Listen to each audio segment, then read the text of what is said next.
Phil, while Victoria's doing that, I got something to let you know. Can you hear me? Yeah, I hear you very clearly, Craig. Thank you. Just so you, if you could make a note, the applicant for 212 Allen, Yep. the applicant was involved in a vehicle accident last night. They are unable to make it today. They have to move to the next meeting on the 28th. Let me mark that. Thank you. So just 212 Allen, or did you say another address as well? That was the only one.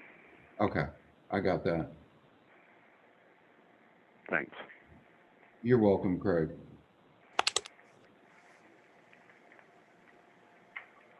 So I have texted the owner of the property at 102 Union. I don't have contact information for his contractor, Bob Thorsey. I know that Bob Thorsey has been on in the past, though. Miranda, do you have his application in front of you there? Do you have it handy? Hold on a second, maybe. Because I think his phone number's on that. I don't have it right in front of me. I don't know why, but I don't. Okay, hold on. 102.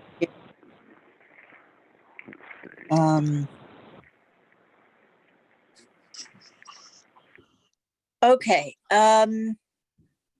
102. His number is there. Do you see his phone number? Applicant Robert Thorsey. Yes, 518. Yeah, I'll try him for myself. 3233. Oh, and he's got an email address there too. Yeah, so let me call him, and I'll get him on my cell phone, so I'll be off to the side here for a minute. Okay.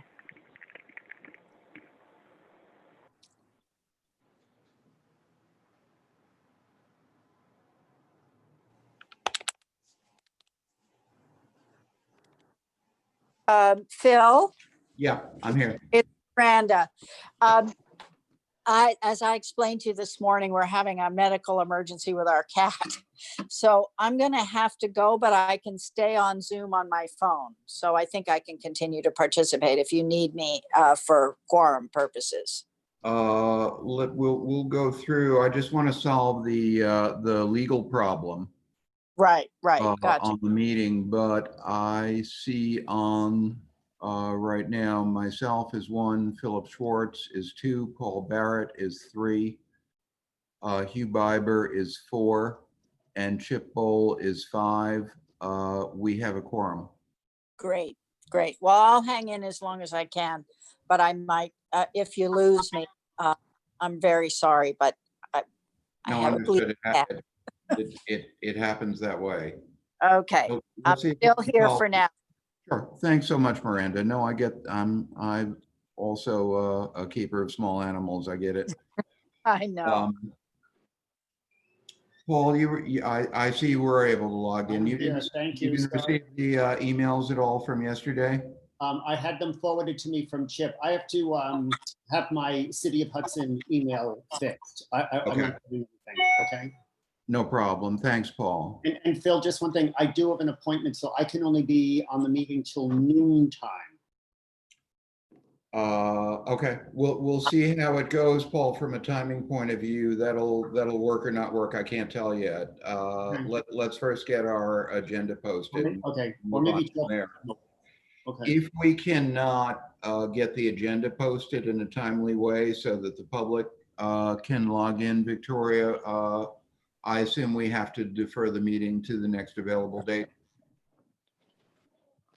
Understood.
Craig, are you there?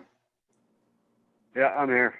I'm calling City Hall, but I keep getting an error message. Is the phone down? Let me try them. Shouldn't be. 518-828-1030.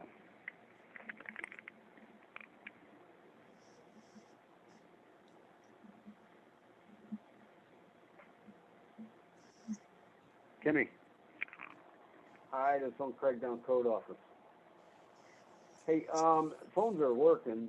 Victoria, our city attorney, trying to call one of you clerks up there. I'm gonna give her the message, let her know it's working, and she's gonna call you. She did, and it's coming up that the phones are out of service. Please try again later. All right. I just want to let him. Okay, thanks. All right. That didn't sound good. Victoria. Yeah? Yeah, it's working. You I'm got the right dialing, number? I'm dialing 518-828-1030. Yep, that's the one I just dialed, and Kim, the assistant clerk, answered. Here, listen. Oh, now it's ringing. Okay, there you go.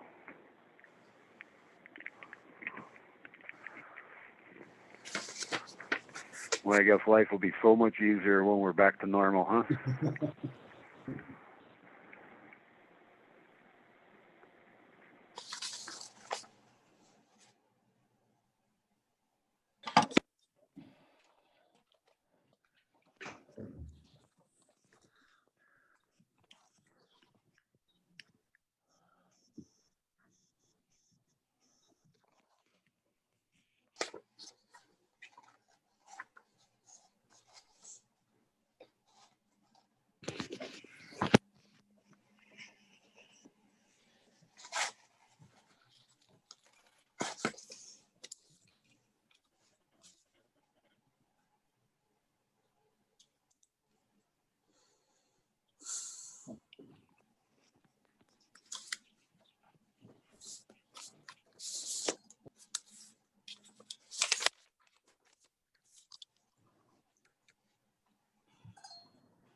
Okay, spoke to Tracy. She's posting the agenda now, so we should be able to start in a few minutes.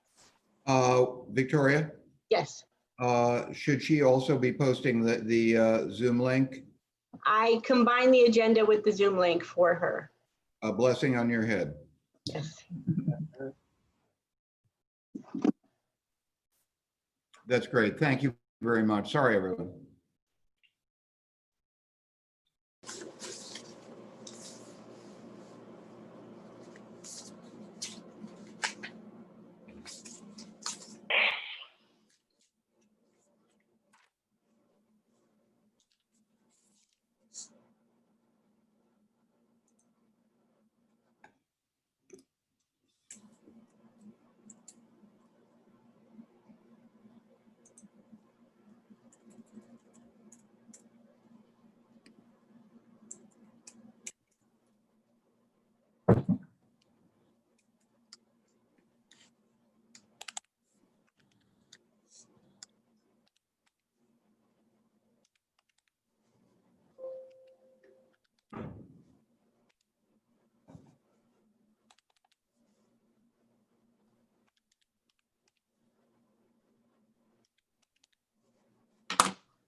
Victoria, can you hear me?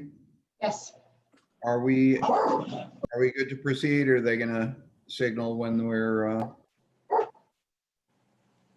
Sorry, my dog was barking. no. Are we good to proceed yet? Are they gonna let you know? I'm checking the website and I asked Tracy to let me know. Craig, are you at City Hall? No, I'm in my office. Oh, okay. Sorry, I just want to make sure it's posted. I understand. I'll go on and check as well. I mean, I don't see it yet, but maybe I might have, my computer might not be refreshing.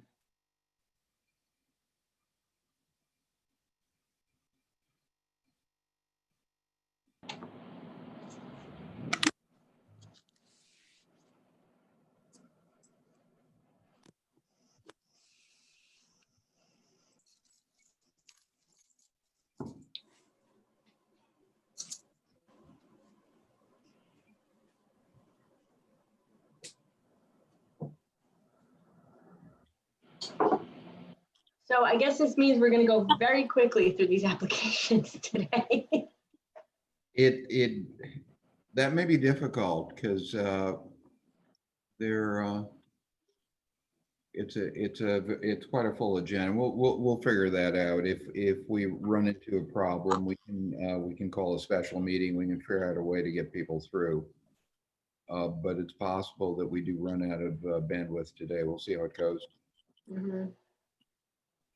Hey, this is Vinny Seeley from Catskill. The agenda is out on the website. I just checked it. It is? Yep, it's on 8/14. I'm up on the screen right now on another browser. Thanks for letting me know. Yep. All right, we're good to start. Well done. Okay, after an inauspicious beginning. Where is it on the website? Because I'm looking at the website and I see nothing for the 14th. It should be on the city calendar, I believe. I'm looking right at the calendar and I don't see anything for the 14th. So I mean, I just want to make sure.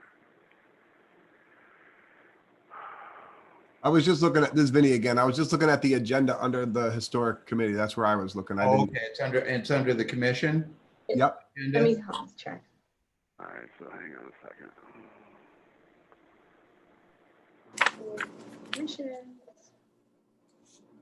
That'll do. See, I'm just afraid my browser's not updating because, oh, there we go, 18 documents. Yep. You There we have it, go. Victoria? Good. Okay, let's go. We have a consensus that we're legal. Yep. Terrific. Thank you very much. Thanks, everyone. Meeting's called to order. Let me just confirm our quorum, but I think we're good on that. We've got Phil Foreman, Chip Bowl. Yes. Miranda was on. Hugh Biber is on. Philip Schwartz is on. Paul Barrett is on. Did I miss anyone? Okay, John Schobel has sent me a note and said he would be absent today, but we have a quorum and we can go ahead and proceed. First order of business, the commission will review the minutes from the meeting of July 24. So commissioners, give yourself a minute or two unless you went through them last night or the day before.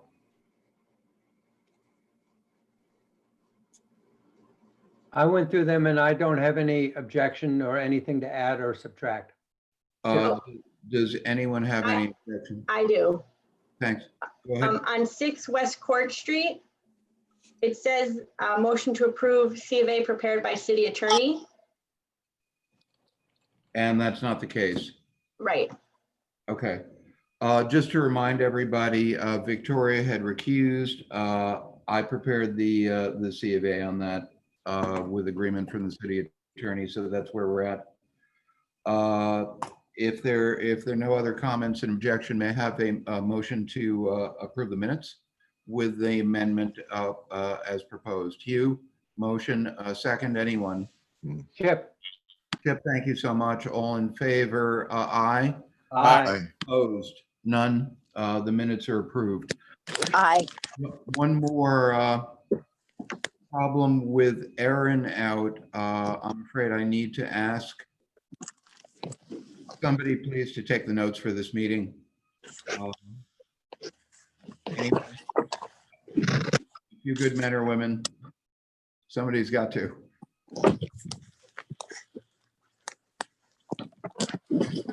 You? It's being recorded. Is it? I The mean, we can. recording you can always refer back to the recording, but I'd prefer to have somebody Written actually minutes. taking the minutes. Okay. And Commissioner Biber volunteered. God bless him. Thank you, Hugh. Much appreciated. Next order. Just have to get a pencil or something. Okay. Well, yes. Yeah. Yeah. Go ahead and I will take care.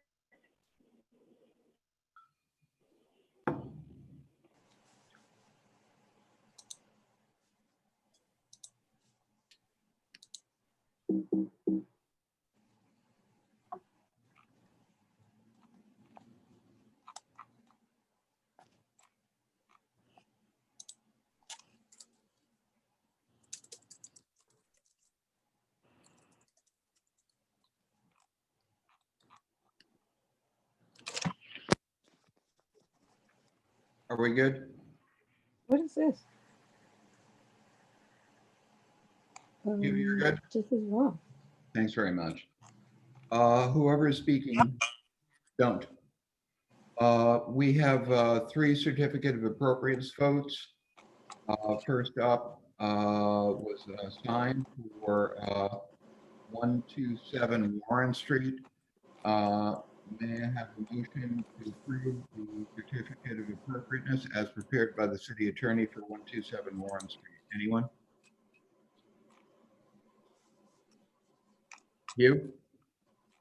Makes the motion. A second, please. Chip? Second. Done. All in favor? Aye. Aye. Are there any opposed? None. Unanimous. Certificate of appropriateness will be issued to 127 Warren Street. Certificate of appropriateness vote on 437 Warren Street. Someone make a motion? Chip? Excellent. Hugh, second. All in favor? Chip? Aye. Aye. Opposed? None. Certificate of appropriateness is approved for 437 Warren Street, 502 Union Street. I'll make that motion. I'll second. Chip will second. All in favor? Aye. Aye. Aye. Anyone unanimously approved? Certificate of appropriateness is approved for 502 Union Street. Victoria, question for you. Yeah. I had put the 241 Columbia Street up front because I know there are folks who were probably online who are specifically interested in that. Specifically, though, we are voting on, I assume, the draft resolution which you prepared. Correct. I sent around a revision this morning. Yes, I saw. So do you want me to put it up? Let me see if I can get. If you could share that, if you could share your screen with the latest draft resolution, that would be terrific. Yeah, just give me a minute because I'm working on 2 computers. I have to email it to myself. No worries. I can put it up quick. Oh, yeah, someone else can put it. Oh, wait, Shaheem, I don't know if you have it. Shaheem, I'll email it to you right now. The recommended designation version 2. Yeah. Oh, you do have it. Thanks, Shaheem. Yes. Let's put that up. Thanks, Shaheem.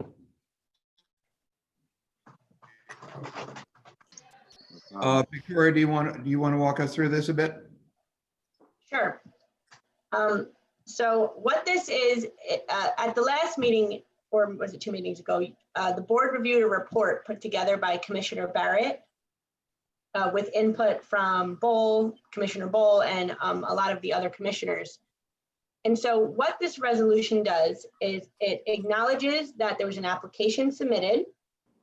And here you're really looking at the structure and the premises. So the structure is the old Shiloh Baptist Church, and the premises is 241 Columbia Street. And so in the event that the structure exceeds the premises, the structure is still protected because you're designating the structure and 241 Columbia. It goes through and it identifies what the application materials consisted of. And those were the materials submitted by the Reverend Cross and then supplemented by Ron Kopnicki, Matt McGee, and Christabel Goff. Could you scroll down, please? Thank you. It goes through your authority, which is that you may propose or receive a proposal for individual designation. It has to have special character, or it has to meet one of 3 criteria. It's a type 2 action under seeker, meaning that there's no environmental impact and you do not have to do any type of environmental review.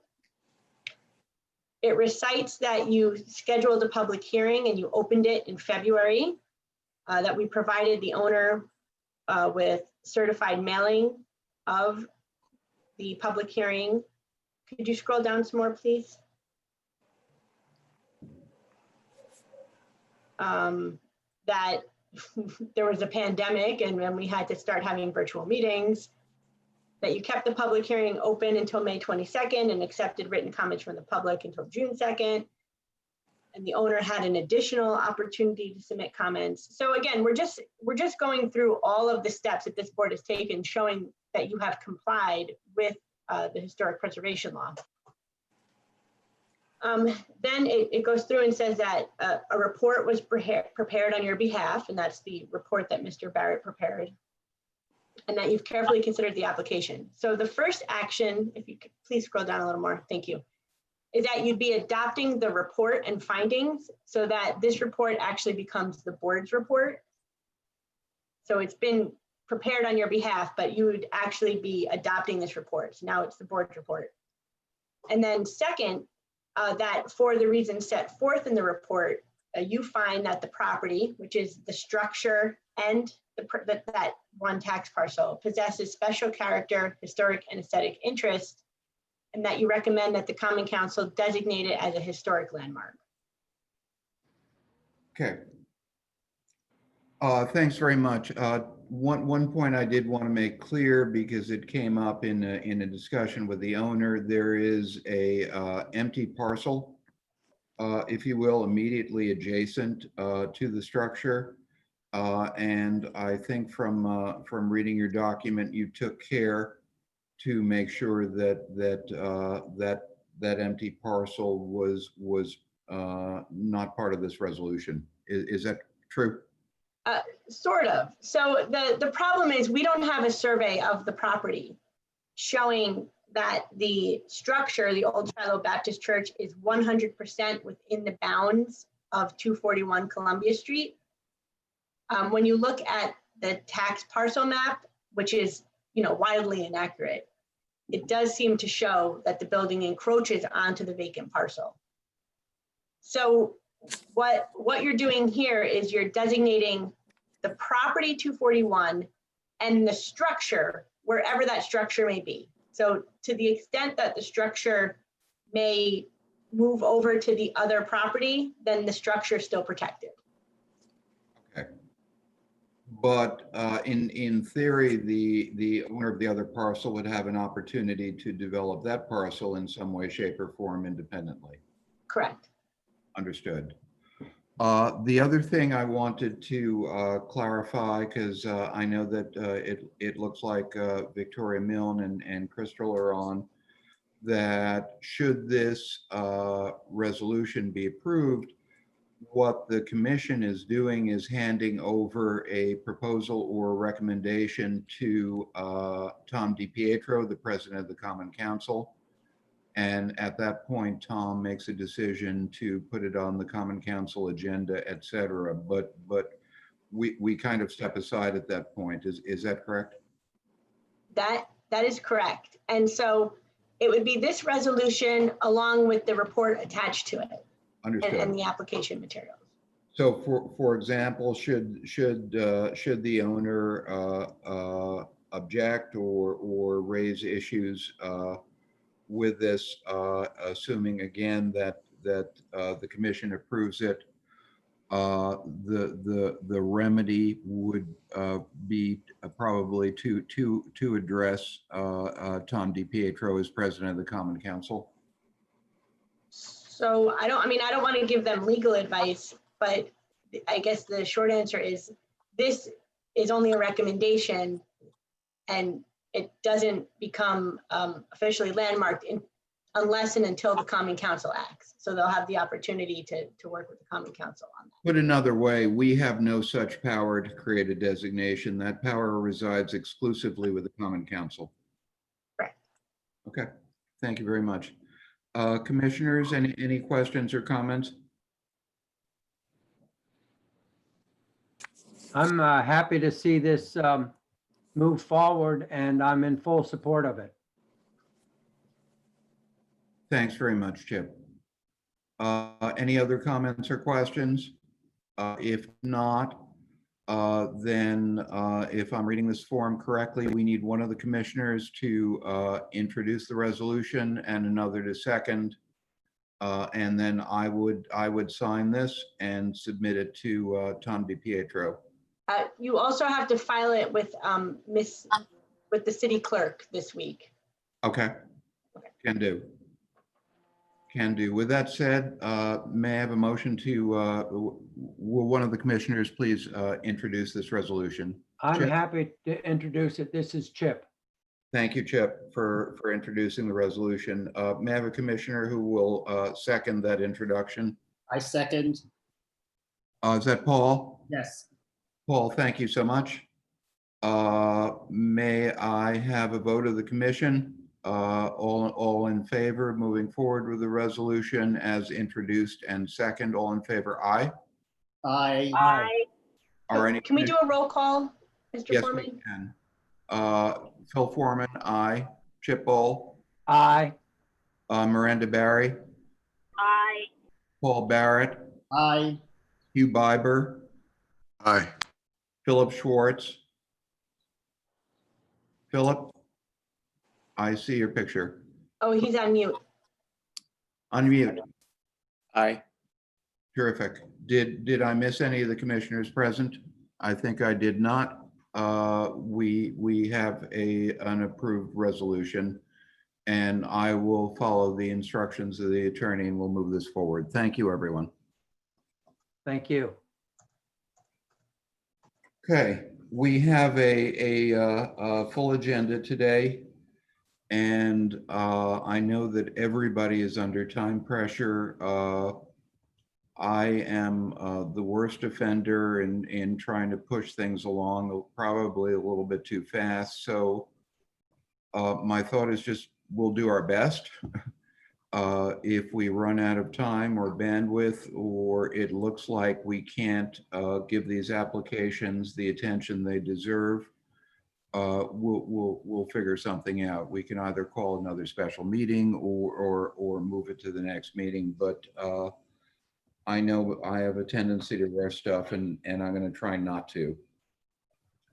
First application up on our agenda is, by the way, I want to make a clarification. We typically try to bring sign applications up first. And I didn't look that carefully. We do have one sign, which is 735 Columbia Street. But there also appears to be some renovation to the storefront. If that's correct, then it's not literally a sign and we can stick with the agenda as is. I think that is correct. So let's go to 18. Phil, Yes, Phil, please. 621 Warren is a sign. It is. 621 Warren. I had it written as front entrance, but let's do that then and get the signs out of the way. And 723 Columbia is a renovation. Is anyone here from 621 Warren Street? Yes, Martha Martinez here, Phil. Hey, Martha, are you able to share your screen? Or should I ask our friend and colleague Shaheen to share the application? I think I think it would be better if James did it or whoever has it available, because I'm kind of new to this Zoom thing and I'll probably mess it up. You and me both. Shaheen, could you share 621 Warren Street, please? I have a C of A for 621 Warren Street. Let's put that up.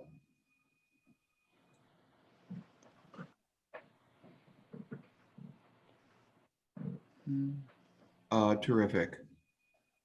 So would you talk about your application a bit, what you're planning? Just describe it at whatever. I don't know if the photos are attached to that, the actual design of the sign. Okay. Were they uploaded also? They can be. I'm not sure whether I got everything in good order to Shaheen. It was a ton of documents. If not, I mean, just do your best to describe it. There you go. Okay, yeah, that's the incorrect application that was uploaded. Okay.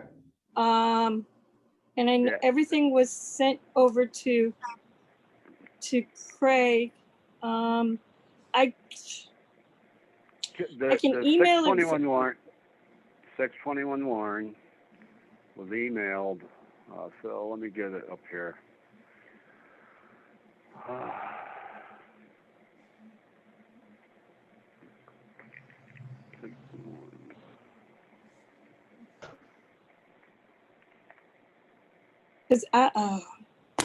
right, so.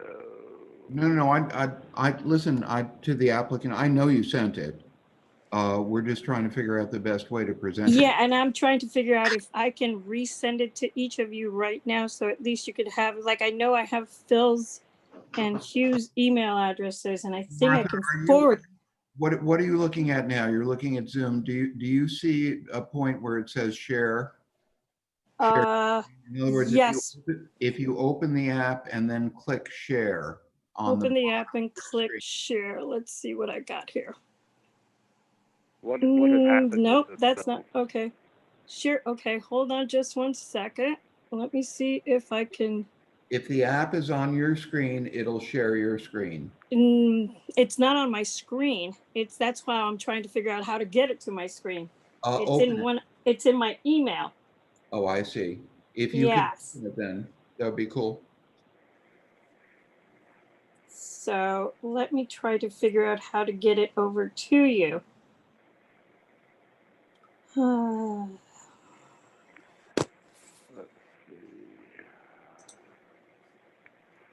If not, email it. Yeah, I think I'm gonna have to email it. Just 1 second. Where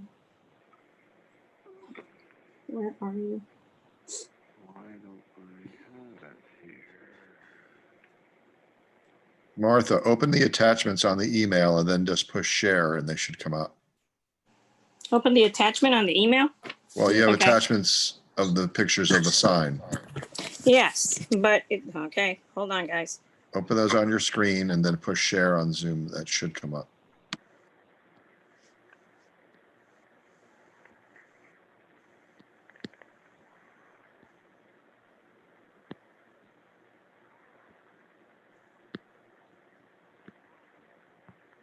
Okay.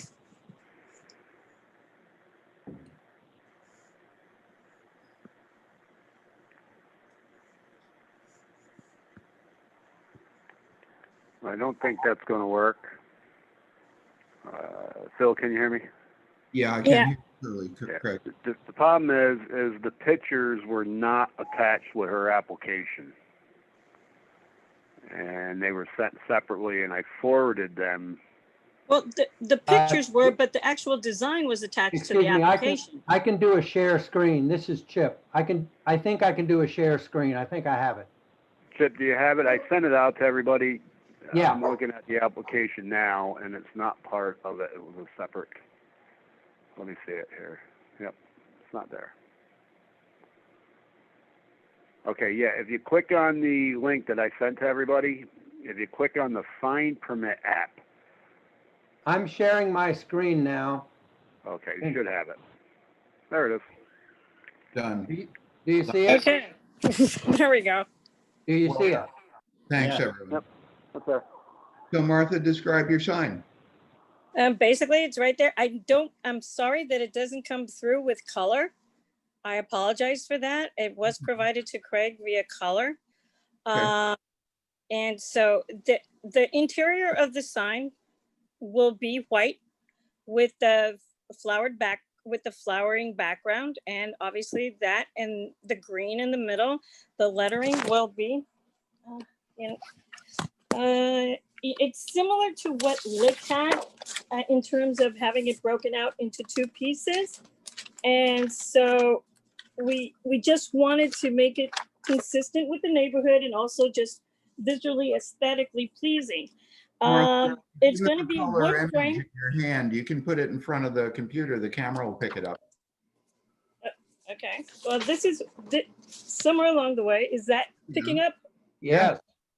Okay, that is what we're looking at in terms of color and dimension, and everything is listed on this. So that is what we want to do for there is a bracket in place in connection with it. That's an existing bracket off, and it has two O-rings already set up in place. So there would not be anything of that nature. I do believe those are the pictures that were sent separately that I did not provide. And Okay. we're looking at it like this, this is what it would look like. Okay. And, the side view, a little bit of a side view. And the materials have all been itemized and provided to you folks in connection with it. Okay. We believe that, it is something that would look really, really nice and would add to the character of the building. Agreed. I have a question. For Yes. Craig, it appears as if that will be 58 inches long. Is that correct? 42 plus 16. Am I reading that correctly? No, it actually, it will be 72 inches. Okay, and that includes the chain that will be hanging down from the O-ring, and it is 11 feet clearance from the sidewalk to the base of the sign. There is sufficient clearance there, and Craig and I spoke, and it does meet the requirements for the measurements for the sign.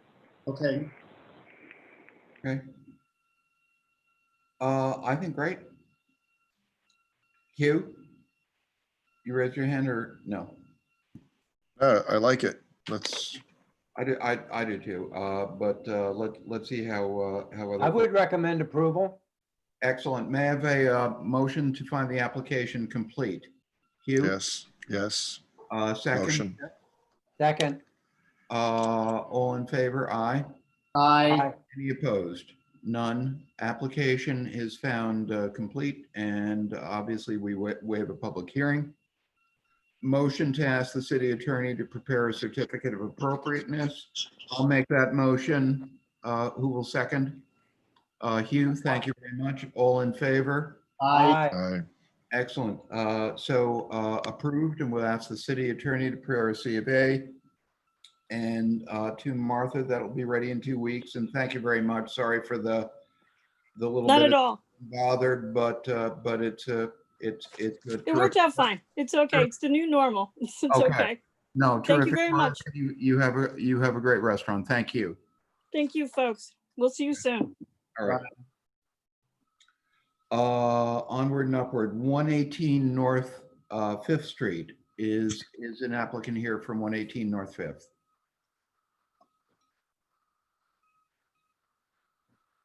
Yes, That's- David Chicane is 118 North 5th.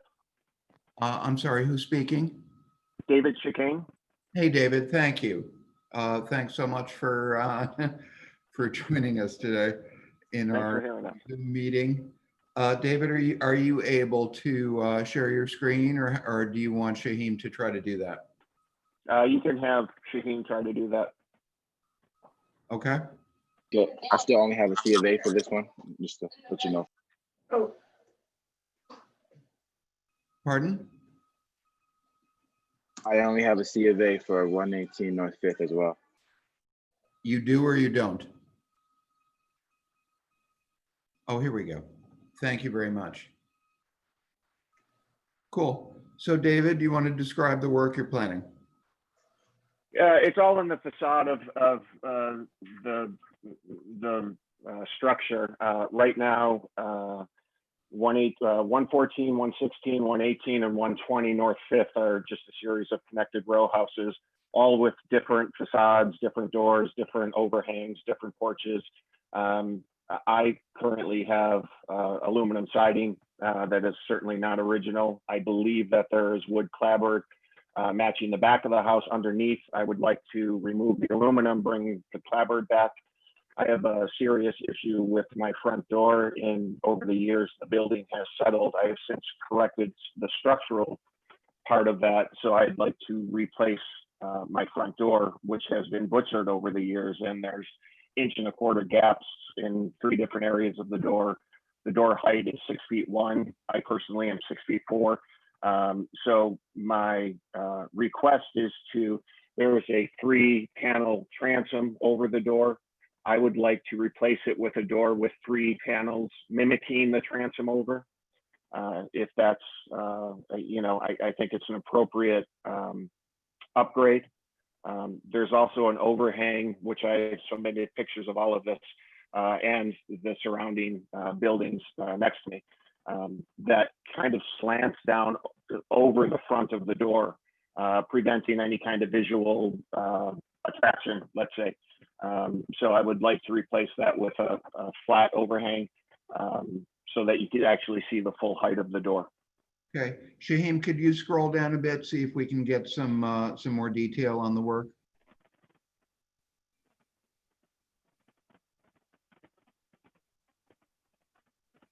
Keep on going. Oh, there we go. Okay, so that's the existing facade? So the existing facade is the upper right-hand corner.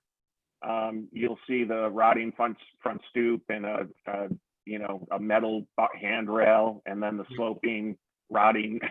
I don't know what the overhang is called. So you have to turn your head sideways, but I got it. Yeah. And I believe if you go down to the next page, there is a picture similarly in the upper right-hand corner of something I would like to represent, which is a brick front stoop, a little bit wider, and a flat overhang with a light fixture, and then a solid door. Either the solid door with I don't think I have the height to put the transom in over it. So that's why I was suggesting that I might possibly get a door with 3 lights up top to mimic a solid door with a transom over it. Okay. The aluminum siding is currently on the whole facade? It is on the whole facade, correct. Do you have but the rear of the building is I don't know if it's original, but it's old wood clapboards, which I have brought back. So you'll continue the wood clapboard as exists on the house right now? I would like that, yes. Okay. So does your application include removing the aluminum siding on the front? Is that? I believe that's part of the scope. I put the total scope of work. I think the application was just for the door and the overhang, but I did put my ultimate, what I would like to do to the facade of the structure, which is bring it back to the way it should be. Can I ask you a couple questions? I'm sorry I haven't had the opportunity to stop by and see this house, but are the windows in the house original to the house, or were they They are not. replaced when the aluminum siding went on? My assumption is they were replaced when the aluminum siding went on. And is there any indication in the interior woodwork or the exterior that the windows are a different size than originally for the house? No, I think they were insert windows, you know, like they just replacement, vinyl replacement windows. Is the little shed roof that's over the front door, is that original to the house? I don't know that. It does not seam it. It's asphalt shingle, and I believe there are two brackets that are old, but I don't know that they're original. And I have not been able to find any pictures of these row houses in their original state. These 3 row houses were all built at the same time, we think? I think so, 4 of them. They're the exact same, or they were at one time the exact same floor plan. And what is the date of construction? The parcel date is 1874. I don't have any record of when the structures were built, but just the deed says 1874 was the original establishment of the lot. Yeah. Do you have a detailed photograph of the brackets that are supporting the shed roof over the door? If you look at what's currently on there, the picture, the upper left, there's no way to blow it up, but that's the bracket and you'll see the structure just goes, it's the first one. Yeah. Right in front of the car. Yeah. But you'll see that shed roof just covers, I have to duck my head just to go under it. Understood. Yeah. Oh my, okay. And you'll also notice because of the settling of this structure, all the windows and sills are all crooked and, you know, wonky, for lack of a better word. So in bringing it back to the clapboards and redoing the shutters and straightening everything, I just want to bring it back to, you know, what it should look like. Well, I think it's terrific to take the aluminum siding off of this building and then really assess what modifications have been made over time. Do we have on the other 2 buildings, it looks like the middle building also has aluminum siding, but the building in the distance does not? Correct. And then there's one that's not in this current picture it's facing my residence to the right. That's also aluminum. So there's 3 aluminum, and then there's the wood clapboard at the end. Is the wood clapboard at the end, is that original siding? I don't know. Yeah. It doesn't, you have original siding on the back of your house? That I believe so, covered? yes. Yeah. I believe so. You don't know if it's the same or? It's the same as the one on the end. It is? Yes.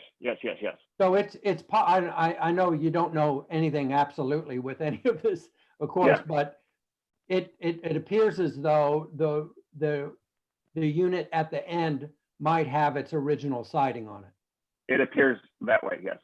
And so it's certainly not new. It's been painted and scraped and painted, and you know. So. Yeah.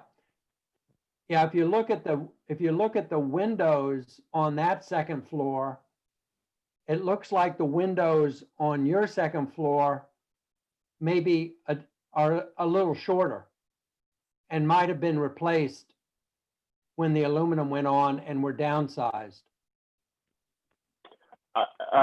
So I replaced right over the shed dormer is a window that needed replacing. And so we literally last week just popped out the vinyl replacement and replaced it with another, Marvin, and all the framing was right there, perfect. So I don't know what that says, but we popped one out, put another one in. Okay. Same exact as the other current windows on my building. Okay. It was all fogged up and needed to be replaced. Yep.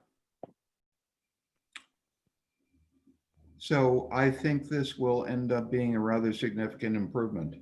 I mean, with that, without the aluminum, with wooden, I assume these are wooden Marvins? Yes. Cool.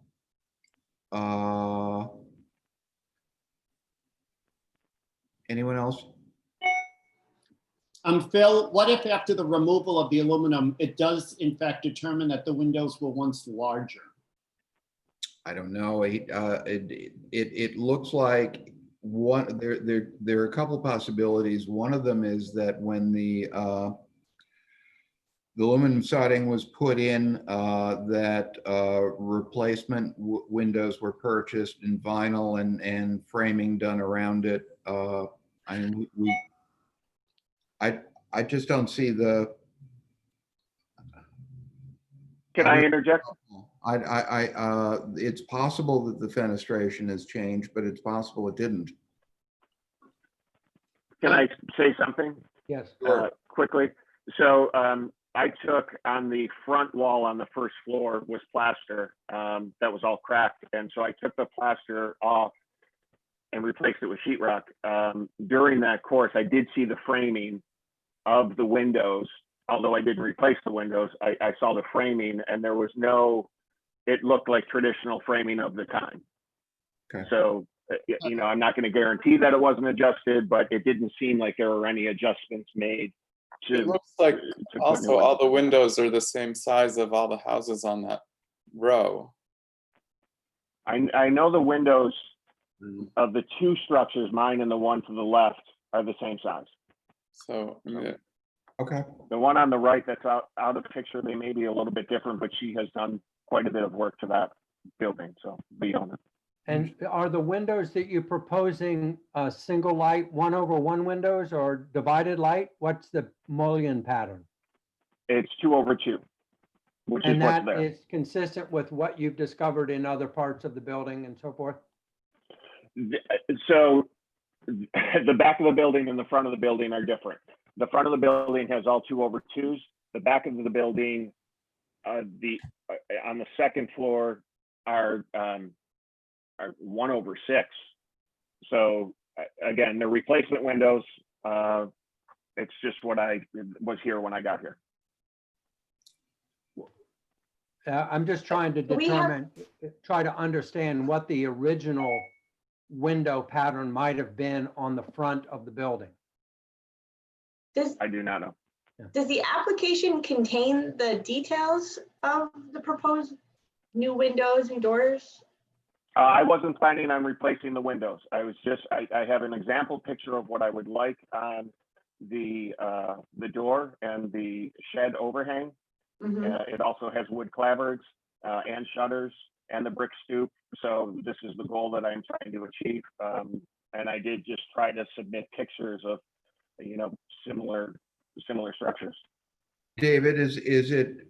I assume that as of this point in this application, all we're opining on, if you will, is the removal of the siding and changing the height of the front door.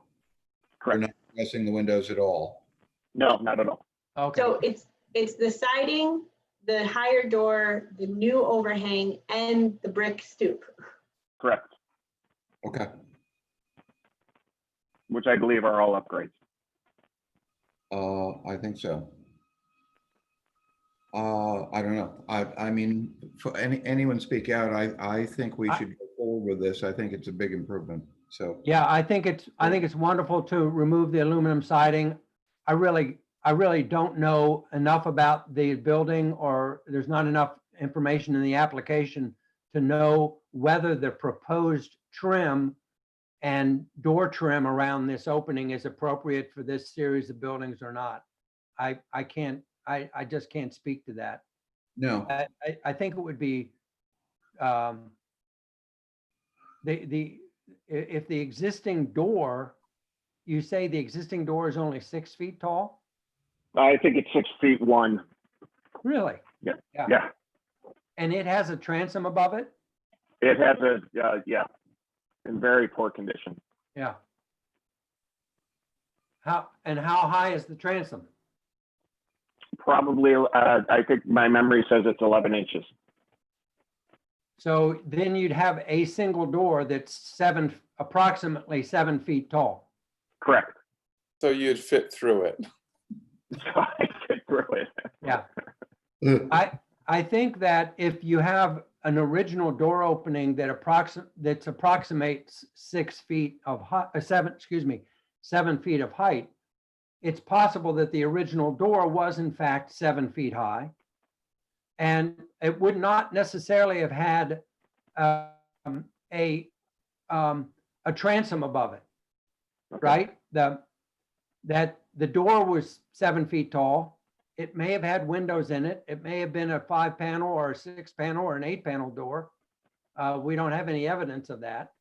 It is quite unusual to have a 6-foot high door, but my inclination would not be to try to create a composition in which you have a 6-foot high door with an attached transom above it. And again, I just don't see in the application a specific door design for this front. I'm not seeing it here. I thought that I submitted an example of a door with 3 paneled windows in the upper part of the door. So it would be a 7-foot door with 3 panels up top, mimicking a door with a transom over it. Yeah. But also full height. And I don't see that in the application, so I can't judge it. I think that conceptually is not as good an idea as simply doing a well-proportioned 7-foot high door that has some, it can certainly have some windows in it, or it can have solid panels or glass panels in it. But I don't see the information here necessary that for me to comment on that door design, because I don't see the door design. I'm happy to find one for you and submit it. Okay. What do you guys feel? I mean, we can wait on that. We can propose a contingency so that we can, David can move forward with the, at least the removal of the aluminum siding and get started. Any thoughts? I'd propose moving forward with a contingency. I would like to also, if we could. I second that. Why don't, the contingency is, you mean that he's provide the samples? Yeah, I think we should actually break it up, because the contingency is kind of open-ended because you don't know what the samples are going to look like. So why don't you approve removal of the siding and then he can come back in with other details? well, at some point, he's going to want to be able to get in and out of the building without stooping. Well, that's true, but we need to know what that door is going to look like in order to approve it. So we don't have that information. Well, can he come back in 2 weeks for that instead of waiting the whole, for another month to bring back an application? I'm comfortable with putting this on the agenda for 2 weeks. My question to you guys is what should we be doing today? Do you want to approve just the removal of the siding and he would come back at our next meeting with the door? Yes. Yes? Okay. Yes.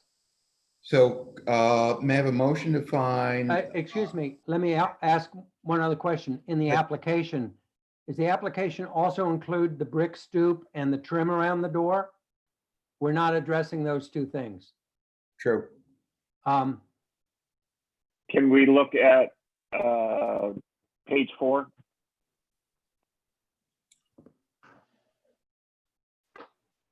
Forgive me, I submitted this months ago, and with COVID, it got pushed back. So I'm trying to remind myself of what we're doing here. You have all these items listed in the scope for sure, but not a lot of detail. So brick step is included. But again, we need detail for, it's nice to have a brief description of the work, but we really need detail for all of these, most of these items. I think removal of the aluminum siding is easy and we should approve that. the, for instance, replace aluminum window molding with wood molding, we don't know what that wood molding is, so we can't really approve that. Let me suggest this, David. What we've been trying to do is the first meeting of the month is new C of A's. The second meeting of the month is voting on those C's of A, so that we can have a little bit more efficient process. In this case, I would be open to making an exception for you, because you gave it a good push, but there's a bit of information. I'm thinking that probably we not vote on this today, that you provide Craig with some of the detail on the door, on the front step, some description as well as drawing visual of the other bits in your scope, and that we review this again in 2 weeks. Would you be okay with that? I would be. Okay. Can I ask a question though? Please. Is any of the window molding visible now, that the wood? It's all aluminum. So on the back of the house, is there window molding? It's aluminum. Okay, so if you remove the aluminum, you may find window molding beneath it. Or do you think it's all been removed? I believe it's been, I was told by a contractor that it was the way they did it was probably remove it and just remove it or shave it down to shave it down. Yeah, correct. Okay. So like so the you'll have lower to part. you'll have to replace whatever wood molding is there. Yeah. Folks, we got a lot to go through, and the applicant is willing to come back with detail. Let's just do that. And Okay. move. Thank you. Thank you very much. Thank you. 538 Warren Street. We have a carriage house, I believe, and a fence. Is the applicant here from 538? Yes. Hi, Phil. This is Jesse Goldvar Hi. with Barless Wedlick. Nice to see you. Sure. Good to see you. I'm going to ask the magical question. Are you able to share your screen? Yes, absolutely. Terrific. Thank you. Okay. Thank you for everybody's time. Nice to see everybody again. And I will share my screen now and just orient everyone to our proposal and the location. So just bear with me one moment. We've previously been in front of the committee to present, this is 538 Warren Street, and I'll show you all the actual main facade on Warren Street, the existing, and the proposed. And what we're actually proposing today is there's a separate structure that's an existing garage at the rear of the property. And here is the property survey to again orient us. So there's a separate garage that faces Prison Alley, and that's what we're here today to present an exterior restoration, as our client is going to be converting this unconditioned building into a rentable apartment, single apartment. So then let's see, this will be useful too. So this is the existing building facing Prison Alley, and it's a 2-story garage. It, was never lived in. Again, it was an unheated structure. And you can also see, just for context too, that the building is projecting out into the street a little bit by a few feet further than the neighbor to the west over here. And this comes into play with our proposal to actually relocate the entrance door onto the side of the building. So I will show you our proposed plans. Let's see. So the north elevation that, and I'm just gonna pull up also the existing photo on the side to bear with me one moment while I try to get everything side by side for you guys.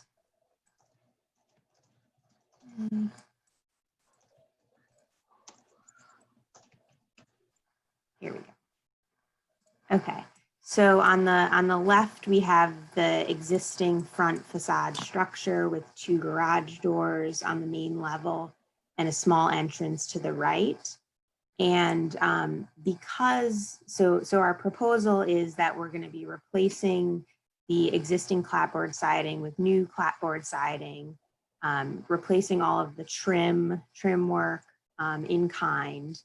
And the major adjustments are that we're going to be infilling or proposing to infill the 2 uninsulated garage doors with more carriage house type style insulated panels with windows above. Given that this will be a residence and there really isn't a buffer to that street exposure, we're just proposing glass at the upper 2 rows of mullions. And then on the second floor, we are proposing to utilize the existing opening that has this interior barn door as a fixed mullioned window. And our intent is to actually salvage that barn door, and because it has so much character, and actually mount it as an operable barn door on the exterior. And then this final window on the right, we'll just replace it in place with a double hung painted wood window. Whoa. And we're also proposing to replace the existing entry gate, and I can show you a little more detail on this side entrance as well. That's somewhat visible from Prison Alley. So now we're looking at the east facade. Prison Alley is on our right. And so this is the proposed new front entrance door to this rentable apartment with a covered awning and a new window above in a new location. And again, the idea was to actually have some covering at the front door, which we would be unable to do on the street facade to have that projection. So it was another reason to create what will become a home rather than a garage. And I can also show some sort of stylistic direction that helps articulate some of what we're thinking. So for infilling the 2 garage doors, this is the feel of what our design will include. Not exactly either of these literally, but the fact that it will still feel like a carriage house while being insulated and allowing light into this apartment. And here's a zoom in of that second story existing barn door that will convert to a window. And then here is concept for the replacement window trim. We're not planning to adjust any of the sizes of the window trim, just replace it in place and with new windows. And then these are the concepts that speak to the side awning design. Not literally, our drawings reflect that more accurately, but just in concept. So looking forward to hearing everyone's thoughts, questions. There's a few more details I can bring up if anyone has any questions. But yeah, curious to hear everybody's thoughts.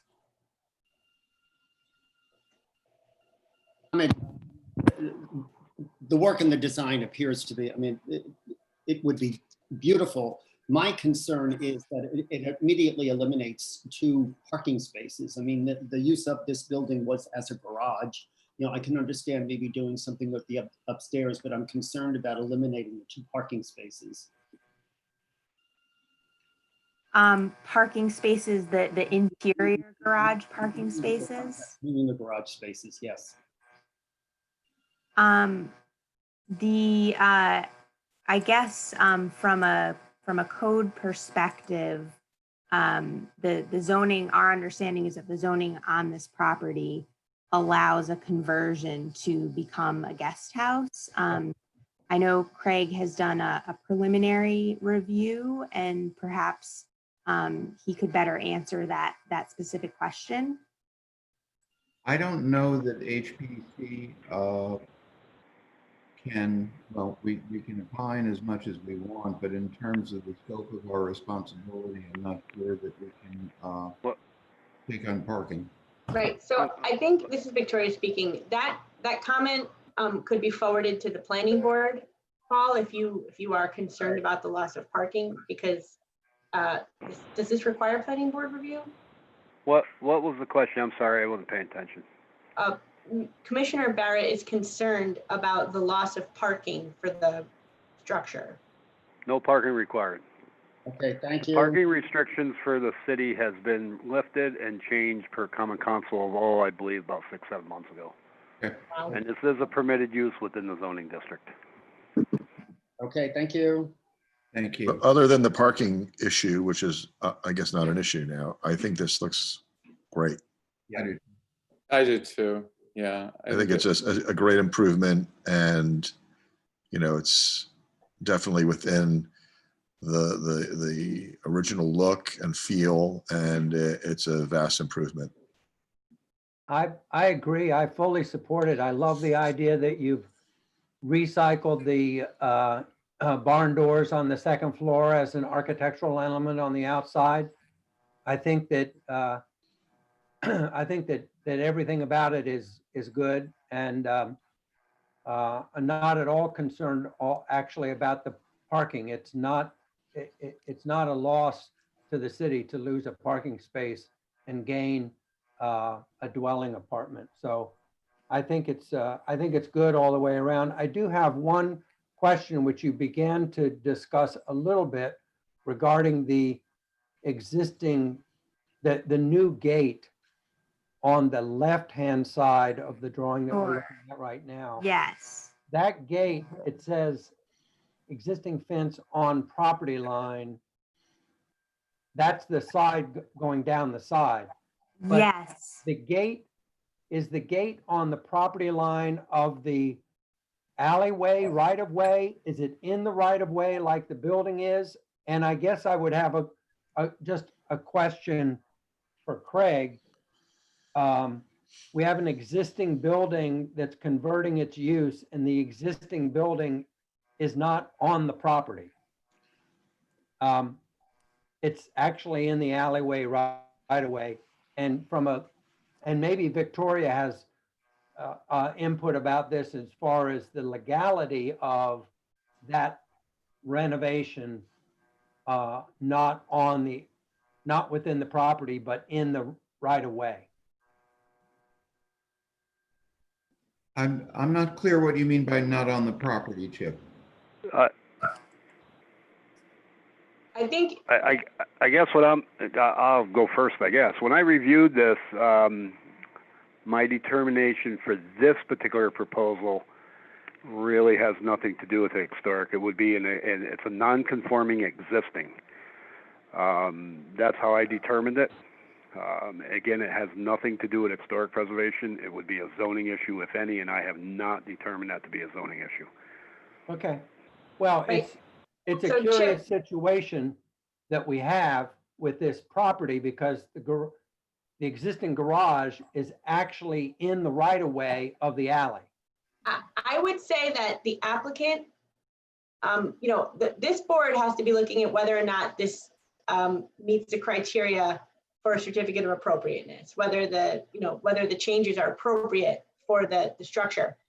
But that said, I'd say that the applicant would be proceeding at their own risk to improve a structure which is partially located within this right of way, because, you know, in the event the city ever decided to fully widen the road or do something, you know, that piece would be subject to removal. But that's an issue for, you know, that's not an issue for this board. Okay, I thank you very much for that clarification, Victoria. I'm completely on board with that. Your statement that the owner is proceeding at their own risk satisfies me about this. I think it's a great solution. I think it's perfectly appropriate, and I would recommend that we approve the proposal. Super. If there are no other comments from the commission, I will make a motion to, you will make a motion to find the application complete. May I have a second? Motion. I'll second. Thank you. We are waiving a public hearing and a motion to ask the city attorney to prepare a certificate of appropriateness. Someone make that motion. I'll make the motion. Thank you much, Philip. And a second. I'll second. I'll second it. Great. That was Paul. Yes. Terrific. All in favor, please say aye. Aye. Are any commissioners opposed? There are no nays. You're approved. Thank you very Wonderful. much. Thank you, everybody, for your time and attention. Thank you. Thank you. Next up, we have 621 Warren Street, front entrance. Is there someone here from 621 Warren Street? Phil, we did that. That was, I think that was the La Mission sign. We're good. Okay. I'm totally on top of it. Don't worry about a thing. Well, then I'm going to pose these as questions rather than assertions. Have we done 19 South 6th Street? No. Good. Is there anyone here from 19 South 6th Street?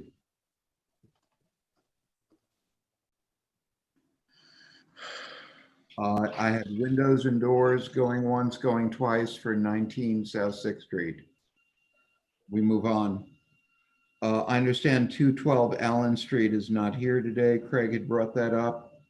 224 Union Street, proposal to remove vinyl siding and do some other repairs. Is someone here from 224 Union? Yes, this is Vincent Seeley. I am helping out the owner of the building. He had to jump off to catch a flight. Okay. Vince, is your name on the application, or you're recently appointed? Recently appointed. My name may be on the application. I called and talked to Craig. Okay, good. All right, so that's a good enough bona fide. Are you able to share your screen? I am not. I'm mobile. Okay. Shaheem, are you able to share screen? I don't have anything for 225. 224 Union Street, you don't have? That's funny. I'm pretty sure I sent everything out either on a... I've got it. Terrific. Chip, are you game to share that? I'm working, yes. Well, I have the application. I do too. I see it here, 224 Union Street. Yeah, that got sent out. Okay. All I right. do have photographs. Open her up and let's see what we got. Okay.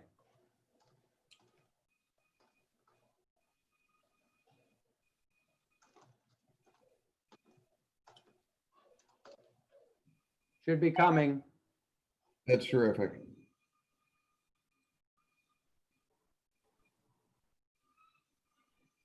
Can everyone see it? Very well.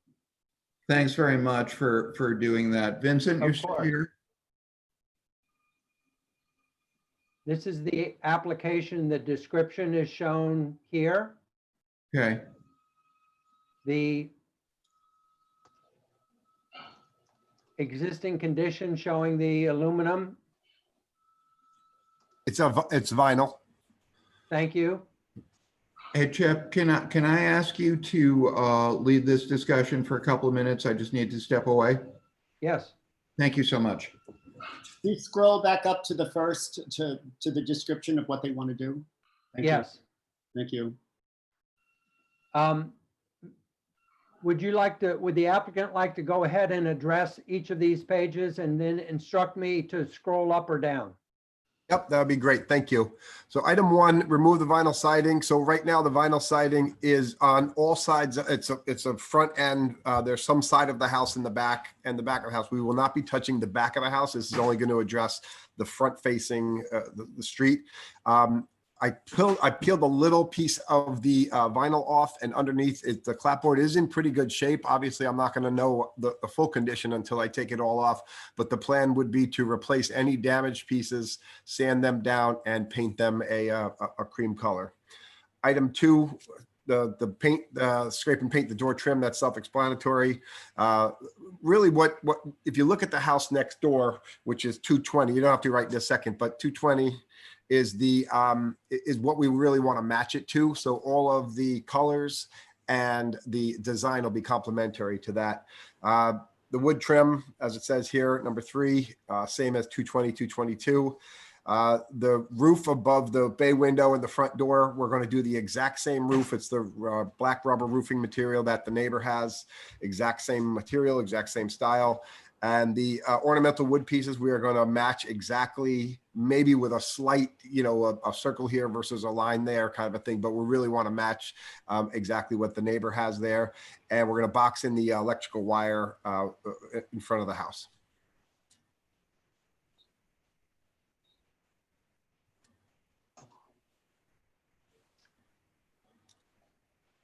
You want to speak to this existing condition photograph? Sure. Yep. All of the siding that would come off, again, you can see partially on this picture on the left-hand side, right there where your mouse is. That's what we'll be mimicking across the board for the top of the building there. Same thing, vinyl siding will go away. Do the same thing with the windows. The roof that you can see in the middle there, yep, that's going to be taken off. It's tin now. It's got holes in it. It leaks. It's going to be the black rubber. Redo all the paint here. And also what we didn't put here is we're just going to sand down the railing, the black railing, and just repaint the railing. So it's more of a repair than anything else for the railing. It's got some rot holes in it from there. This is the neighboring house that we're going to match the design to. Anybody have any questions on the design? The woodwork that occurs around the second floor windows of this house, the neighbor's house, Yes. is your intention to replace that here? Yes. They are not the original windows. They're, yeah, they're not the original windows. Are you proposing to replace the windows? No, not at this time. These windows are 2/2 wood windows, as are the 2/2 windows that are in the bay window. Yep. And that appears to be original, Okay. an original design. These may be new windows, but they look appropriate. Okay. But you're not replacing the windows. That's not the idea. I mean, I'm sure we could. Actually, now that we're looking at it together, I actually really like the way the other windows look. I'd have to get a price on them. Yeah, the original idea was not to replace the windows, but Understood. It appears as though these windows, 2 doors away from you, might be the original 2/2 windows with an aluminum window over it. yeah, it looks that way. Storm window, triple track type storm window. These windows look like they're replacement of new wood windows that are 2/2. It's very nice to have the windows without storm windows over them. Right. I agree. Then let's This just do that. Well, we can add that to the application if we need to. Yeah, you would have to amend the application. This is really just a discussion. It's not part of your application now. I understand that. Okay. When you say that you're going to box in the electrical, what exactly does that mean? I would just like to put an appropriate covering over that, just basically just box it in, a appropriate covering over, just so that doesn't look. We looked into having the electric come in from the back side of the building instead of the front. I just hate the way these look coming off the street when you have the house that's kind of sandwiched in the middle. And we couldn't really get that done off of the back. So the only solution I could come up with was to put kind of some sort of a wooden box around it that would go all the way up to hide that, and then paint it appropriately. Quick question on that, Chip, if you don't mind. Yes. Just Craig. Go back to that electric, if you would. That connection, the service connection, Yes. we would need a detail on that before that gets covered. I need to know the material and how you're going to do it based on the National Electric Code. You got it.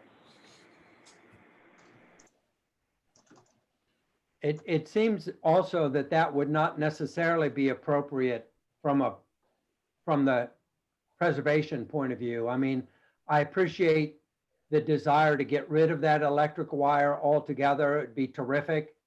It'd be terrific to bring it in underground or bring it in from the back. That's great. But I'm not sure that a covering over this doesn't just make it bigger and more chunky Okay, fair enough. visually. Do any commission members have anything to discuss with this? I have one more comment about the electrical. I've walked around a couple neighborhoods, and it's a mixed match, right? Some people have just left it the way it is and painted it the same, painted the actual wire the same color. And there are some homes that have sort of hidden, if you will, the box kind of that I'm talking about. Either way is fine with us. Whatever the commission recommends is fine. I just thought it might look better not having it be a wire. Understood. The house next door appears to not have any surface applied wiring on the front. Yeah, it comes in from the other side. It's the same house. The two houses next door are the same owner. So it just, it feeds off of the service on the left, very left-hand side. Yep. Over here. Yeah. Yeah, very good. Thank you for that explanation. Any other commission members have any discussion for this application? No, I think it's very nice. I like Good. the work that's going to be done. And Chip, where you have the cursor right now under the brackets, is that aluminum, is that vinyl siding covering right there? Yes.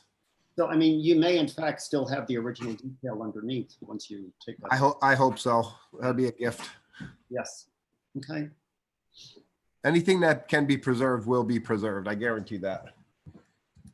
Great. Terrific. Lovely. Any other comments?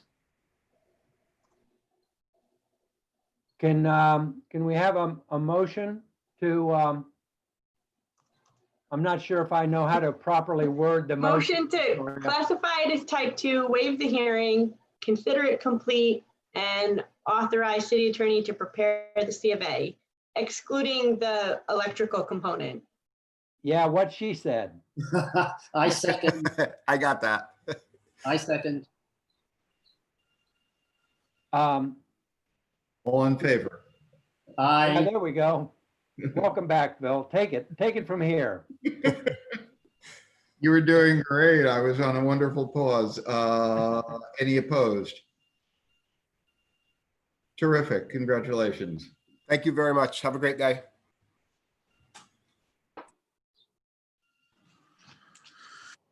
Okay, next up, I hope, 102 Union Street, parapet restoration and window trim. Anyone I here? am the 102. Craig. Pardon? Craig, this is Bob Weil. Can you hear me? I'm the owner of 102. Bob, you're very clear. Good. I'm glad. Finally, I just want to say I'm very new to Hudson. I closed on April 23rd, and I love what the Historic Commission does. and I have every intention to preserve and to follow. You know, it's been a thrill to be here. So this is my application for a fence. Should I explain it, Craig? Please, and if we could open up the app or, sorry, share. I can't. Would you be able? I have it. Okay, thank you.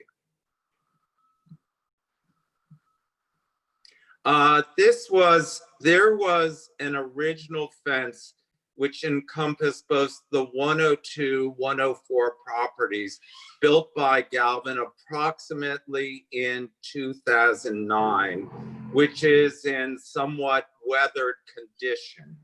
While I was purchasing the property and also subsequent to it, 2 surveys have been made with orange flags, which divides up the property between 102, 104. And I was advised by Galvin to put up my own fence, you know, which would divide the properties.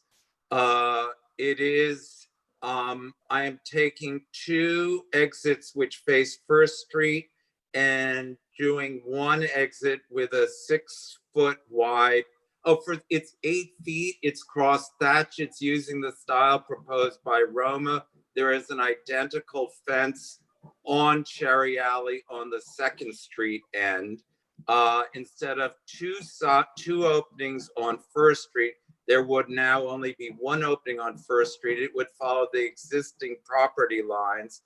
I gather that on Cherry Alley, the existing fence is within the city property, and we would be bringing it back to be on my property. Craig, what else should I say, or what else would the commission like to know? Right. This application. I think that would be directed to Phil, not me. Oh, I'm happy to speak to whomever I should speak with.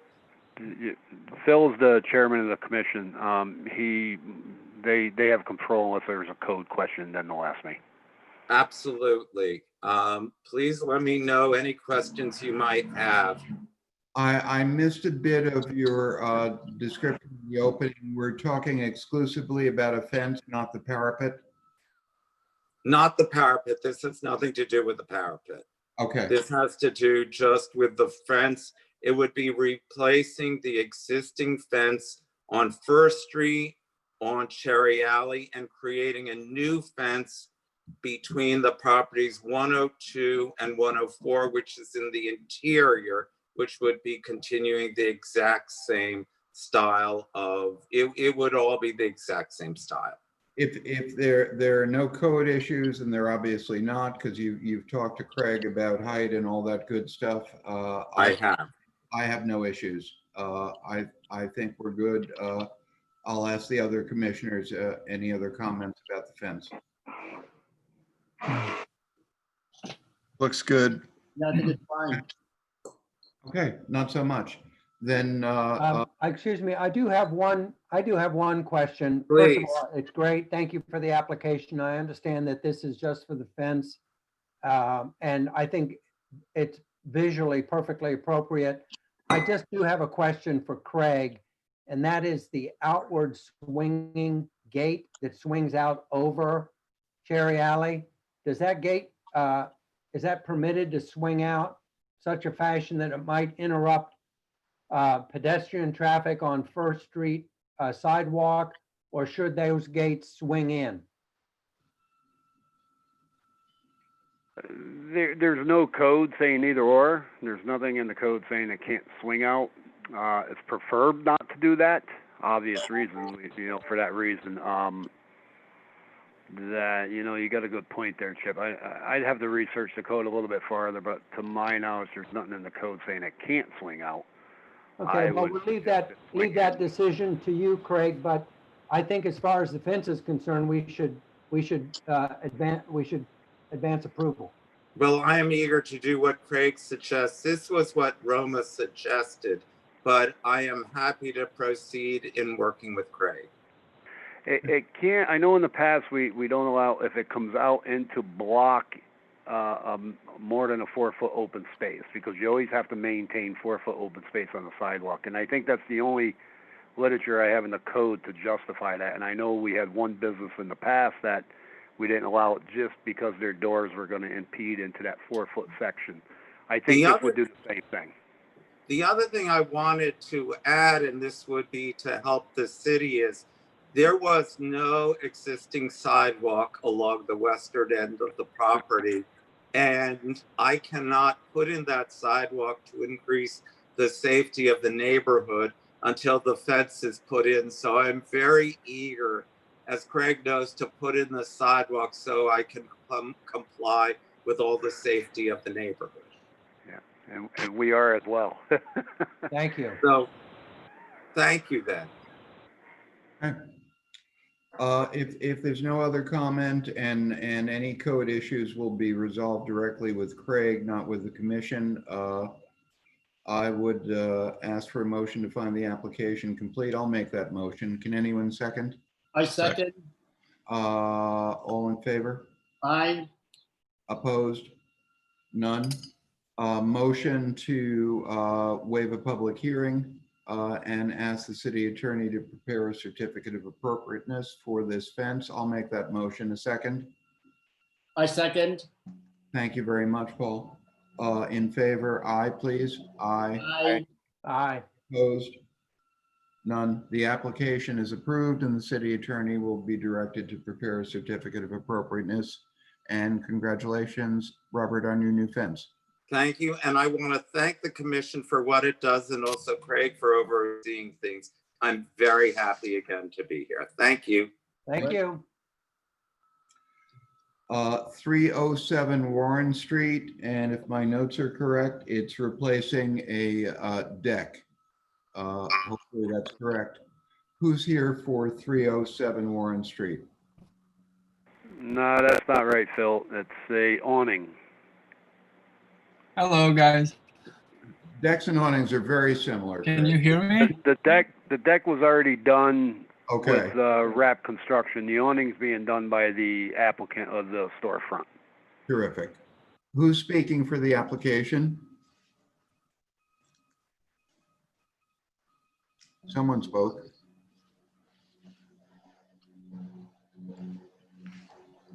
Is anyone speaking for 307? Hi, can you hear me? I have a bad reception here. No problem. Hi, my name is Maur Schiffer. Can you hear me? Yes.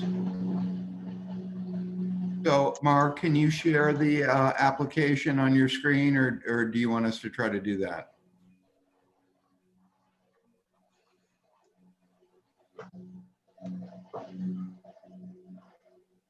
Mar, can you hear me?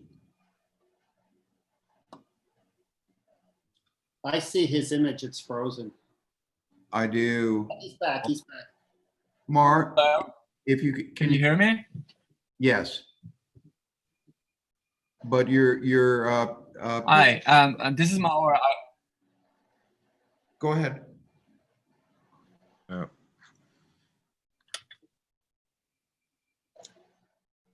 Huh. Hello? Yes. You're breaking in and out. I don't know if you can hear me or not. There, you're live again. Your picture started moving, but there you go. Do you want us to share the application on the screen? Yes, thank you. Can you hear me now? Yes. Okay. So it's my first time in doing Zoom, so I don't know how to share the image, but we sent you. I'm not sure why it's black and white, but you should have a colorful image, and I just emailed it to Craig also. So it's basically it's going to be exactly the same like the last time. We were in 558 Warren Street, so we had a red awning. So it's going to be the same thing exactly.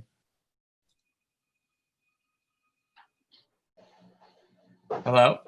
Okay. Yes, we can, is everybody seeing the image, the black and white image on the screen? Yes. Yes. Okay. But I did forward to Craig now a couple of minutes ago. I emailed you a colorful one, so I'm not sure why is it showing black and white. I can't I only have it in black and white and I can't pick it up from Craig. So I think we should just look at it in black and Yeah, white. this is okay. It's gonna be red like my bags. Look, this is the red awning. Very Mark, magical. what is there now on the building? Is there an awning? No, there's no awning. No. Okay. So Sauce Beer is gonna add the awning. My only question is. Craig, I emailed you. Is there any way you could share it? Craig? No, we're seeing it visually. It's we can visualize the color. And that's the fabric, red. Okay. Because you see, my furniture get fried from 7 o'clock till about 1 o'clock. So I really need that awning to protect the furniture. Everything is restored. So that will be great to have an awning. I got a lot of damage from the sun for my furniture, for the furniture that we're doing. So I think it will look really nice. I mean, our colors are white, black, and red, always been. So I think it will look really nice. I think the use of an awning there is appropriate. There are awnings on that side of the street. Yes. The question maker has is awning. exactly how is it mounted and how does it interface with the sign, the Magic Hill sign? When I look at the awning here and the relationship of the awning to the sign and relationship of the sign to the storefront, the panel of the storefront, it's not clear exactly where that awning gets mounted on this storefront and how it. It's gonna be, sorry. Go ahead. So we're gonna raise the sign about 7 inches. You see there's a border above it. It's gonna be raised so there's be more space, like the border of the front of the awning. So we're gonna he's gonna raise the sign a little bit up 5 to 7 inches, and it's gonna be mounted on the side. It's just a new awning. It's a new. It's gonna be like a metal awning. I'm not sure. It's the guy from Sauce from what's his name? Sauce Beer. They've been doing awning to everyone, so I'm not sure exactly how it's. Is this a fixed awning or is this an operable awning that cranks back and forth? It's open. You can open it. Okay. I have to roll it with the hand. Yeah. It's gonna be nice. I'm sure. Hey, Chip, this is Craig. Yes. It's a retractable awning that's going to come out. The measurements are there. That sign is right. It's going to be raised up a few inches so they can mount that bracket underneath of the sign. The bracket will be permanently attached, and then, of course, the awning is going to be retractable. Okay. Thank you. Yes. Okay. Commissioners, if there are no other comments, I'm happy to make a motion to find the application complete. I'll second. Thank you so much. All in favor? Aye. Aye. Opposed? None. A motion to waive a public hearing and ask the city attorney to prepare a certificate of appropriateness. I'll make that motion. Second, please. I second. Thank you very much. All in favor? Aye. Opposed? None. It's approved. Thank you very much. Thank you so much. Congratulations on your cool new red awning. Thank you so much, guys. Thank you for your time and effort. Thank you. Bye-bye. Bye-bye. 723 Warren Street. Windows I have and other alterations. Is anyone here from 723?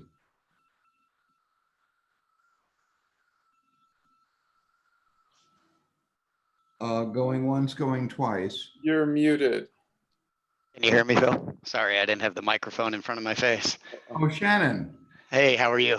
Good. How are you doing? Oh, I'm alive and well, hanging in there.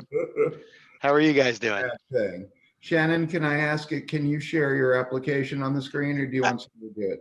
No, I can definitely share. Give me 1 second here. Thank you. Yeah, no worries. So as you guys know, I guess it was last year, came to you guys to restore the Park Theater building. This is what it originally looked like when I bought it in 2016. And obviously it's gone over some extensive renovation. This is what it currently looks like, although not the best picture in the world, but to give you some semblance of the work that I've done, and you know, from the moldings to the facade to the paint, and it's basically been done all the way around the building. And so today, I think I'm coming back, obviously, because my certificate of appropriateness was limited to above the storefront. So on the original certificate of appropriateness, it included the bay windows. Underneath the bay windows, we have corbels, and the balcony that I included on the right-hand side with the corbels that are going underneath.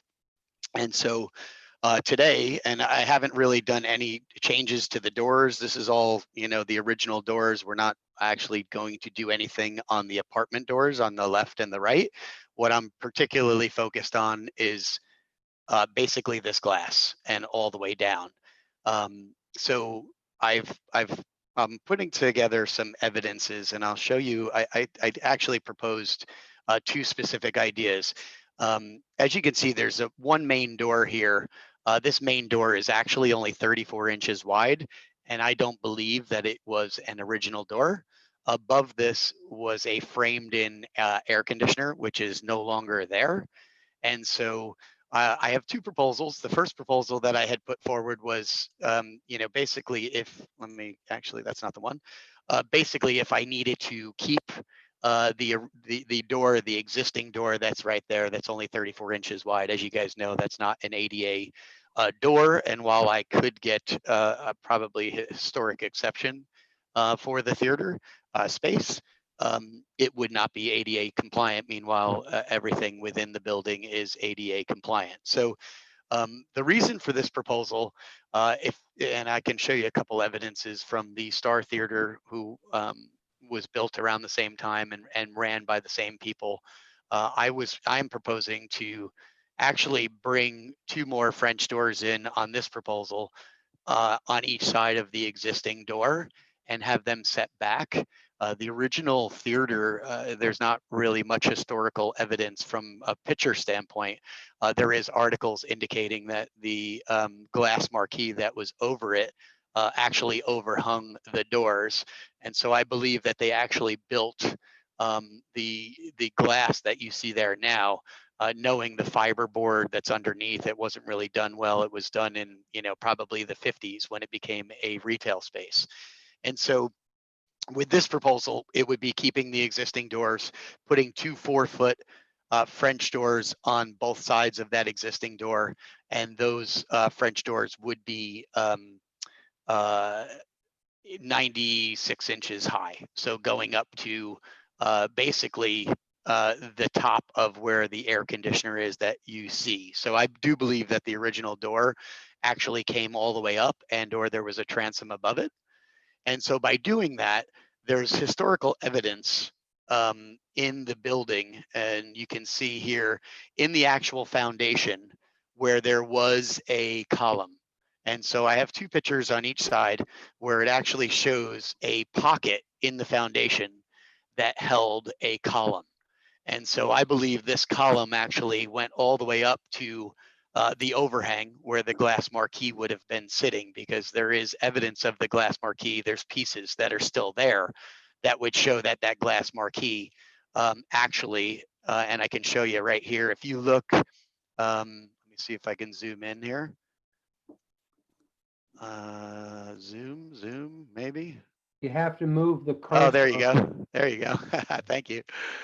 So the glass marquee, I don't know if you could see it here. This is the original glass marquee. And so the evidence would suggest that this glass marquee ran all the way across based on the glue and all the little circles that basically held it up.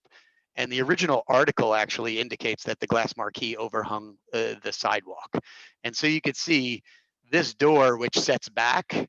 I believe what I'm proposing is to add 2 more doors on each side, set back, and then have this one glass to the right and one glass to the left actually stay out as a storefront. And the reason why I'm suggesting that it stays out as a storefront is in each apartment staircase, there's actually a door that goes into the theater. And so it exists on both sides. And my belief is that this is where that window right here, this basically this one single window, because it was a theater, I believe that they would enter into the theater to change the signs or the posters as a typical theater does, you know, posting what's playing that weekend. So whether it be a poster, whether it be a sign, whether it be, you know, some kind of indication of what's playing.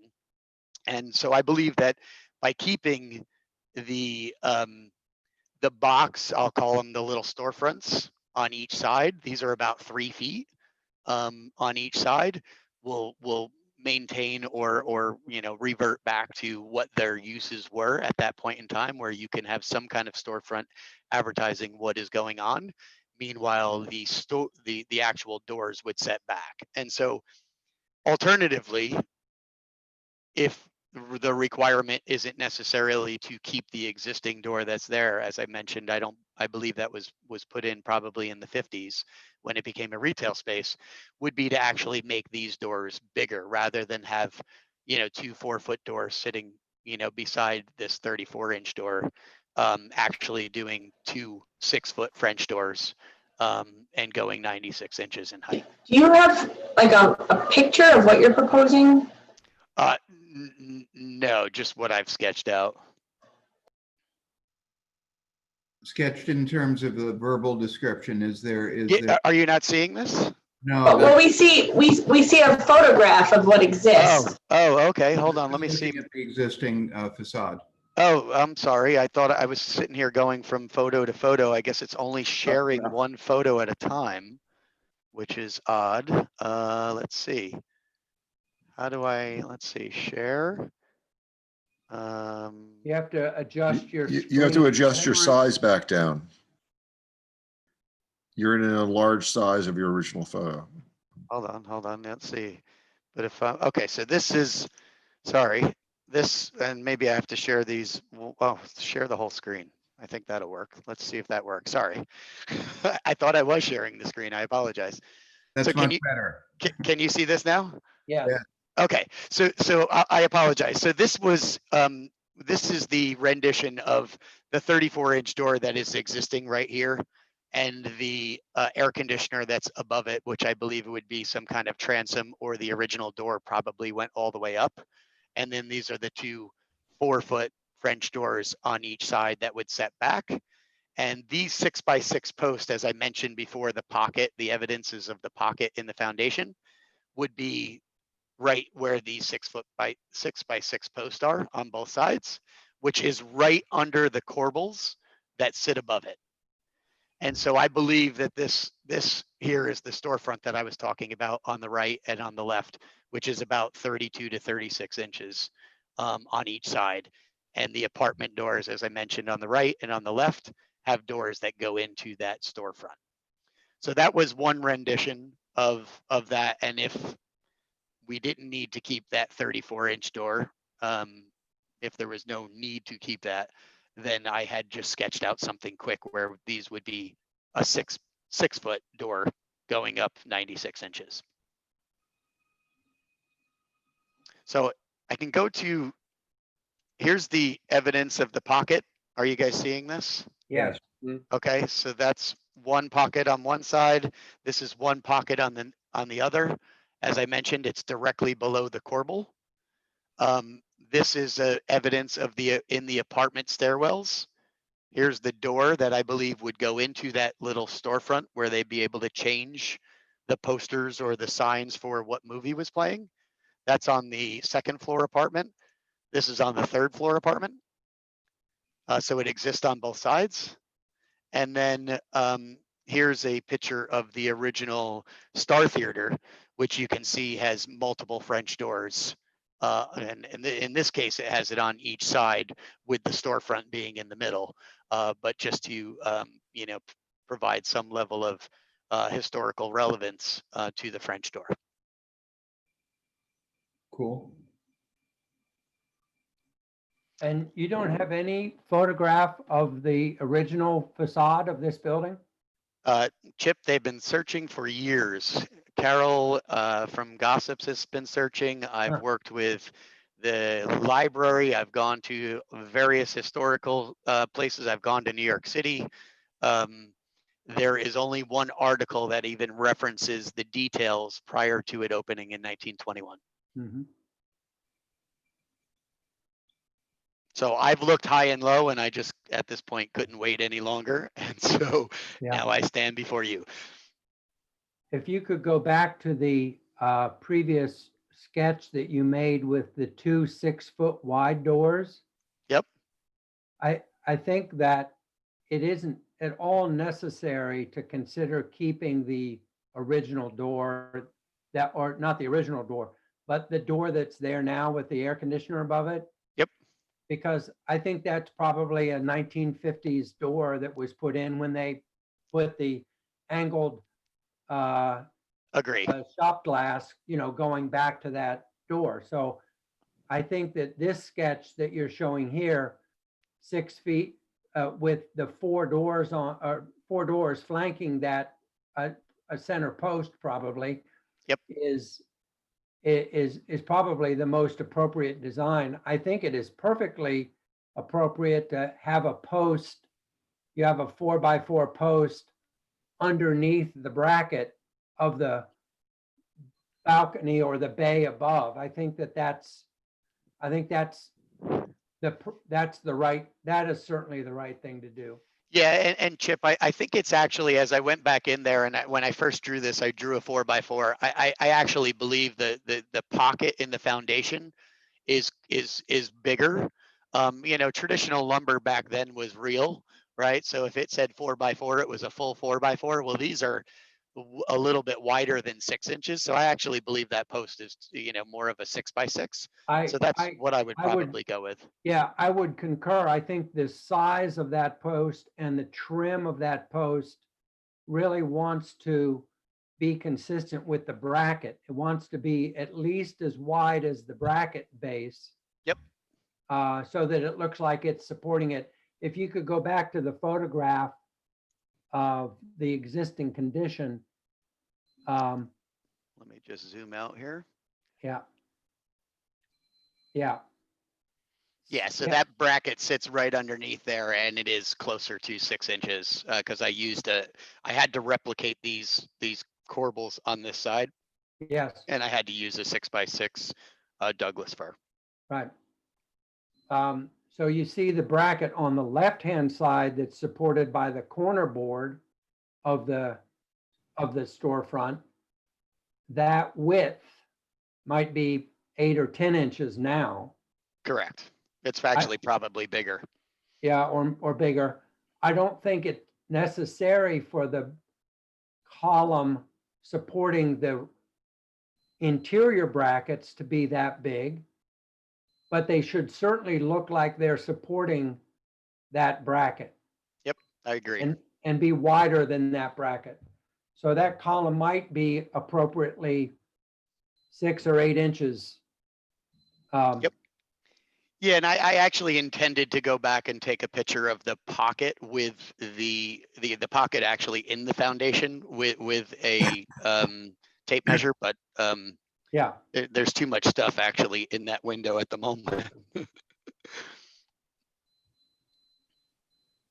Did you have evidence of the balcony on the right-hand side? The evidence was the original door. So that door originally was covered up with vinyl. And so in the original picture, if I go back to the original picture here, you can see the vinyl that covers up the door. Fantastic. So when I opened that up, I decided that the best I could do without a picture is to mimic the bay window as a balcony. I think it's a great solution. Yeah. And you know, to be candid, right, it's, you know, coming out and telling you intermission's over for a vaudeville show, or to be able to go and change the glass marquee made the most logical sense. Yeah.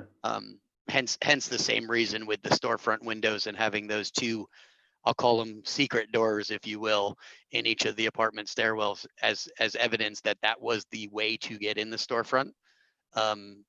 Meaning the way to get in the pocket for the advertisements.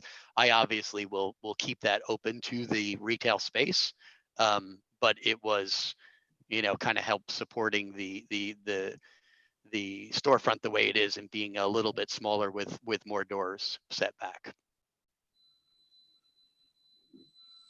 Whoa, that's really interesting.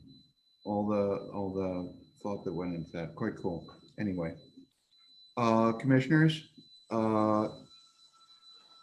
any other comments, or can we go ahead and vote? Well, I do think it would be appropriate to have additional detail of the proposed panels, the trim, this is really fine woodwork. Everything will be mimicked, Chip. If you've noticed, if you look at the actual structure, many of these details had to be remade. So I envision that the boxes, I've made all of these boxes, I've made all of this trim, I've made all of the crown molding and replicated exactly what's there.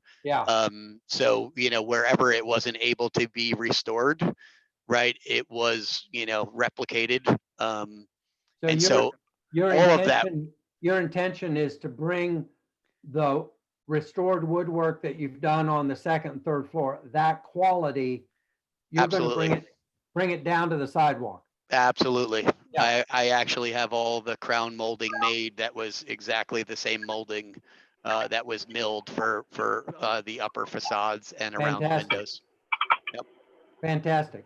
Yep. So it will be 100% replicated from what's there. If you could go back to your sketch for a second, I don't quite understand. So you have the two pairs of doors. You have a 10-inch header. Mm-hmm. You have is that with a panel above it? Yeah, so this is basically, if you look at this as, my bad drawing of the corbels, right, on both sides. And so what I'm suggesting is that if you look up here where it says the Park Theater, yes, I'm basically replicating that Park Theater raised panel with the molding. That said, I will not put the lettering down there because I think that's more appropriate for whatever business may reside there to be able to hang a sign. But I envision replicating that raised panel and that crown molding down here in between. And there's obviously two lights, that will hang off. Right.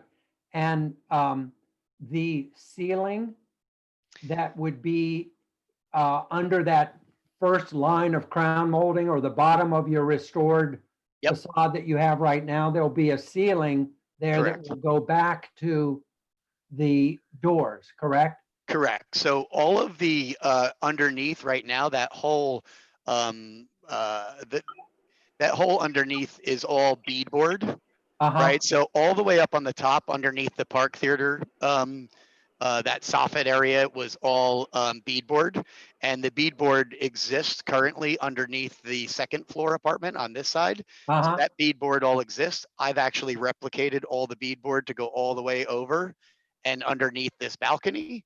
And the same exact beadboard will be underneath the exterior on this lower level as it takes you back to the doors. Right. Okay. Great. Okay. If there's no other comments from the commission, I'll make a motion to find the application complete. May I have a second, please? I second. Thank you very much. All in favor? Aye. Aye. Opposed? None. Motion to waive a public hearing. and ask the city attorney to prepare a certificate of appropriateness. I'll make that motion. May I have a second, please? I second that. Thank you very much. All in favor? Aye. Aye. Opposed? Just so we're clear, you're asking me to prepare C of A on the alternate plan that shows the removal of the middle door. Correct. We did in favor. Anyone opposed? None. We're approved. Shannon, that was a pretty cool story you told. Oh, thank you. And a lot of work. It's been a long, arduous trip, and I've had the benefit of having many of you guys along for the ride, and Craig's been extremely supportive. So I really appreciate all the support from the community. Terrific. Thank you very much. You're quite welcome. Can we just confirm that we still have a quorum? Because I saw people drop off. Let's do that real quick. I can't see everybody. There's myself and Hugh Biber. That's 2. Chip is 3. Paul Barrett. And I'm actually in my car, and I think I am going to have to drop off in a second. Oh, that's Paul on the iPhone. Okay. We're 3.5. And who else is on? Is Phil still there? Oh, Philip's there. Okay, so we have 4. And Philip's on. We got 4. We have a quorum. Thank you all. Thanks. We'll be very quick. Thanks everybody for staying on. And I'm going to have to be leaving it shortly. So, ladies and gents, what are we? 826 Union. 826 Union Street. My notation says a staircase. Is there someone here from 826? 2. There are 2 people from 826. There are 2. It's unfortunate that we have to follow Shannon. That's all right. Who's speaking for? Oh, there you go. I see you guys. Are you able to share your screen and show us your plans? We are. So I will get going on that now. So today we are talking about our front porch. So let's see, where are we at? So the last time we met, we discussed siding removal. That's in process. So we're going to go right into, I'm not going to read you guys the narrative. Basically, we're removing the decaying stone or the decaying brick staircase and going to seek approval to replace it with basically a replica staircase that's made out of wood. We have some pictures to show you. The sizing will be the same, which is 83 inches deep from the back of the house to the front step, as well as 72 inches wide. And then a couple of other bits. So this is where we're at today. This is the decaying front staircase where the bricks just sort of fall off of it. So these were the original grates, the original handrails, sorry, that were attached to the left and right side of that staircase. And basically our proposal is to rebuild this in wood and then take our original rails, bring those back up to snuff and reattach to the house. So in our preliminary, looking and just asking around, the brick is very square and very true to being, brick-like. So we believe it's from the 60s or not of the 30s. We have a bunch of old bricks in the backyard that just look very different. They look way older. So we don't think this is original to the house. The handrails, however, my wife's uncle is a welder guy, and he believes these are original to the house. These are wrought iron railings that were there when we moved in. So anyway, the goal, again, rebuilding this in wood, which will be painted and go nicely with the wood siding, which is there now currently, that's being refinished. And then here are some examples of wrought iron railings over top of wood staircases from around the neighborhood. So it'll be very similar to this. And then here is our drawing, basically, of that, staircase, landing, 50 inches, 83 inches all together. Rise over run will be an 8-foot step with an 11-inch run. And then the original handrails. Okay.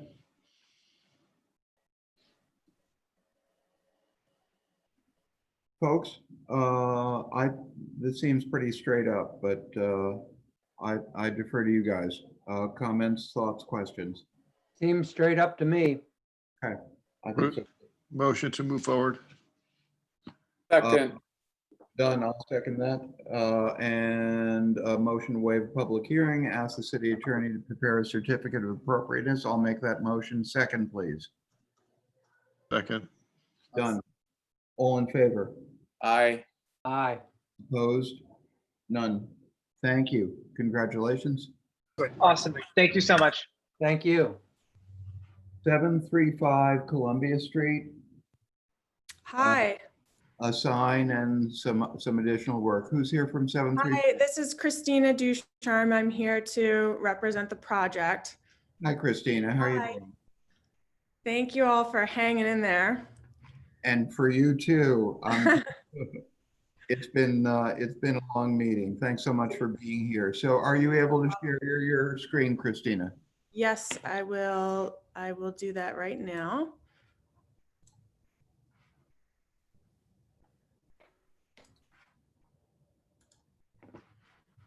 All righty, let me see. So I'm going to start with photos of the existing building. This is 735 Columbia Street. It's currently TJ Auto. And here you'll see the front of the building. And I'll show you our proposed renovation in a minute. The use is proposed to change to a brewery, and they're looking to use the large warehouse building in the back of the property as the brewery building, and then this front building will be a bar and a tasting room for the beer that they plan to brew on site. So here's a few images of what it looks like today. And now I'll jump to our existing site plan and proposed site plan. So currently, in the front, there's a paved asphalt area between the building and Columbia Street. Over here on the right, you'll see our proposed changes, which is basically cleaning it up, adding landscaping to the existing beds on either side, along with some lighting, redoing this front planted area at the street so that we can kind of maximize the parking in the front. We're proposing to remove the structure, one of the back later additions to the building, so that we can kind of clean up the exterior elevation on the rear and create an outdoor seating area in this sort of center courtyard. So this front building here is the bar and the restaurant area. They'll serve some kind of basic bar food, and then this back metal garage building will remain as a warehouse use for the actual brewing of the beer. Christina, the only demo you're doing is what you believe to be a recent addition to the original structure. Is that what you said? Yeah, I can jump back to that to kind of show you so it's, I guess you see it best actually right here. So see on the south, this is the south elevation of the building, and this is a vinyl sided structure. It's in pretty poor condition. So basically what we're proposing is that addition goes away, and this structure here that's made out of cement block will remain. And in between this wing of the building and this other wing of the building over here, this is where we're going to create an outdoor courtyard. Okay. So if I just take you through the exterior elevations, so can you all see this completely on my screen, or is any piece of it cut off? I can see all of it. You can see it. Okay, I just wasn't sure. So along the front, the biggest change in terms of the front facade would be the entrance. So we're proposing to basically remove, if you look over here to the existing, remove this pane of storefront glass, remove the existing entry door and this other fixed pane of glass, and replace it with double doors and windows that are more similar to what it currently exists on the other sides of the building. I'll just jump real quick to kind of show you, if I zoom in here, oops. If I zoom into hold on, this thing's, oops. Well, I can't really zoom in without on sharing for a minute, but if you look down at the bottom of my screen, this is an existing metal and glass window that had been painted over on the side of the building. You need to bring the image up some if you could. Oh, okay. A little off screen. Let me see. Where you're pointing. Yeah. All right. So can you see down here? Yes. This is your typical like metal and glass window. This particular window here, we're proposing to restore, but something along the lines of what that looked and felt like is what we're proposing for the front. Is that a steel sash? That is a steel, yes, that is a steel window, steel sash. We'll either do steel windows or we'll do, more of a standard clad window, but it would be like, painted and articulated to as most closely match, that style of window. That's what we're looking to portray. So if I jump back to this front elevation here, so you can see that we'll have new wood painted panels underneath the two new windows. We'll have the new doors. All of this will be painted a uniform color. We're proposing that the brick on the front facade will remain. This is the only brick that's not painted on this structure is the front elevation. All the rest of the sides and the rear of the building are painted a brick color, but it's not actually the original exposed brick any longer. So we're proposing new lighting along the front. We're proposing planters in front of the overhead doors. So there'll be a few tables out there for people to sit at. One thing that we're still working out is whether it makes sense to retain the current overhead doors and refurbish them, or to replace them with new metal and glass doors. And that's really probably going to be budget driven, along with there's question as to the energy efficiency of existing doors, that type of thing. So we're still working that out, but if we keep them, they'll be refurbished, they'll be repainted, and if we replace them, we would propose a slightly different design along the lines of what we're showing here. So that's the front. We'd also repaint the roof. It's a painted roof currently. Along the west elevation, we're proposing to remove, kind of clean up. There's various openings on this elevation. We'd infill it with brick to match and create two new symmetrical openings on this wall. We would extend this structure. There's currently various roof lines going on. We would extend it with one single structure going all the way back to the building, replace the existing vinyl with hardy clapboard siding and a new metal roof. This is the proposed signage at the street. This is the existing pole of the sign base. And it currently has an internally illuminated sign, which we're proposing to replace with another internally illuminated sign, but in a style of a vintage gas station. I can show you an image of that in a moment. Along the rear, again, this is the elevation that's currently covered in vinyl. We would be getting rid of all of the vinyl, replacing it with hardy, new doors, new window, new trim, new lighting. This block structure would remain and get repainted, new windows, new metal roof. And then along the side, these are the windows I showed you a moment ago that were painted over. They're the original metal and glass. We would restore those, and we're adding one door on this block structure, new landscaping.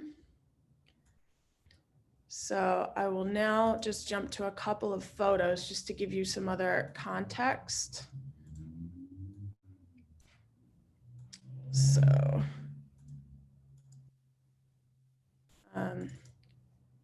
this is a basic color rendering of what we're thinking for the exterior. So all of this is the existing exposed brick, the roof painted a gray color, the new planters, and all of the trim work to be painted a dark color. What is the existing roofing material? It's almost like a faux Spanish roof that is painted. Is it metal? It is not metal. I'm actually unsure. We have to get up there and look at it, but it's definitely painted. Here, I'll jump to another photo of it. Actually, this is it's some kind of, it's like a tiled roof. I don't know if it's slate or if it's clay tile, but it has a coat of paint on the top of it. So we want to keep it and just change the paint color. I brought up this photo just so you could get a look at the existing doors. They're metal and glass, the existing overhead doors. There's two photos here that I want to show you that are Christina, what's your comfort level that you'll be able to restore the existing metal doors? Well, like I said, I mean, it's going to be a budget, it's going to come down to budget. The owners would love to get new doors because, I mean, that's just going to be more energy efficient and, and good for the long term. But, there's also, we have to take a look at the overall budget and see if that fits in. So we're actually meeting with a couple of door people today to start figuring that out. But it would either be the style that's shown in our elevation, new metal and glass, or the existing just refurbished. This is a photo from a few years ago. I don't know exactly when, but it's like the closest that I have to historic photo of the structure.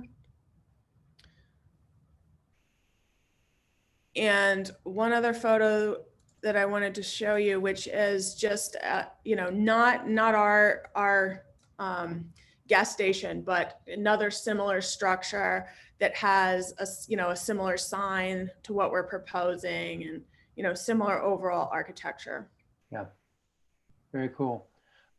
Go back to the previous photograph, if you could, please, to the detail of the bay on the left-hand side that had a previous sign over the garage door on the left-hand side. Oh, sure. It was what you were describing as your near historic. So there a sign that was maybe removed that was the brick in the front previously painted? Yeah. It is interesting. It's true. We'll have to investigate that a little further to see if it's, if it's possibly been sandblasted, or what, but you're absolutely right. But your intention is to keep the unpainted brick on the front of the building. Correct. Yeah. And that Gothic revival arch that is over that garage bay, is that stone or wood? It looks like it's painted red. I think it's stone, and I think on some of the other ones it's actually like a metal piece. I can jump to back to those. Let's see.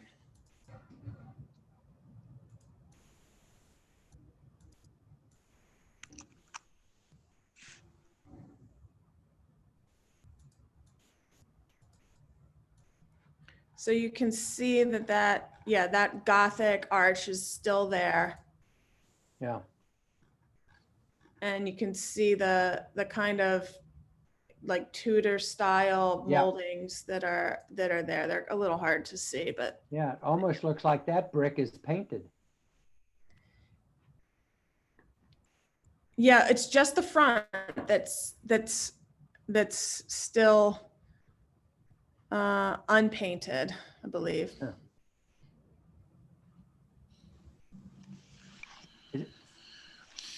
Yeah. Well, I think it's terrific that you're honoring that that building. It's a terrific piece of gas station art, and I love the sign that you've developed with the that original concept of a gas station. I think it's really great. I think the site plan that you put together is super good as well. The service alley that you have going down the side will provide hidden dumpsters and all of that delivery and mess, which I guess goes in and out of the brewery making facility, is contained and off street. And I guess in the dumpsters, you don't have to roll them out to the street. Right. For them to be picked up, is that correct? That's right. I'll jump back to that site plan so you can look at that, but that's exactly right. It's actually a really nice little spot to tuck them away down here in the corner, like the property line jogs, and it's a perfect place to get the dumpsters out of the way and, you know, put a dumpster enclosure around them, but they'll be completely concealed from view.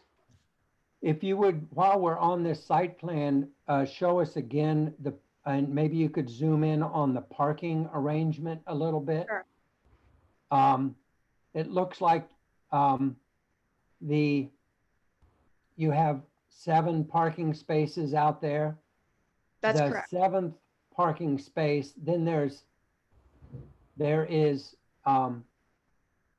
open space between the 7th parking space and the sidewalk. This space here you're talking about? Uh-huh. Yeah. And what is your thinking about that aisle width is 26 feet, 4 inches you have there?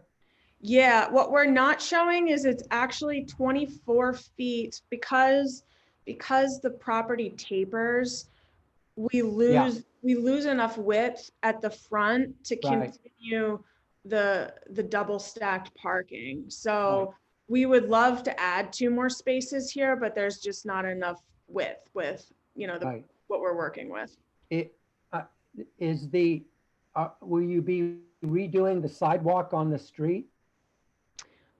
No, that's not part of the current scope. You know, I mean, obviously we'll be maintaining it, but we were gonna leave that as is. So there's a continuous curb cut all the way across the front of the building? I don't remember. Yeah, but I guess it's not exactly clear in our drawing, but there's a main entrance here, and then there's, you know, basically there's sort of 3 ways in currently, right? Mm-hmm. You have, it almost feels like the hotel, the entrance into the back of the hotel is one way you could drive in. And then there's the official entrance between these 2 planters, which currently looks like this. I see. Okay, and then there's this other area back here, and I believe, you know, you've got a curb cut for most of this. Yeah.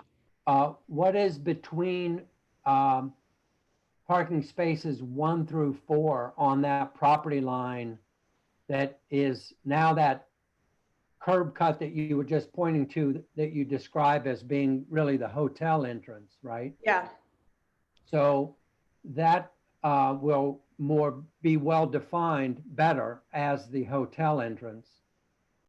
That's right. It'll be more defined. What we were going to do is, you know, repair the asphalt as needed with, you know, what needs to be, you know, just with the logistics of the project, you know, replacing the sewer lines and doing repairs and that sort of thing. This will all need to be repaved or Yeah. at least repaired.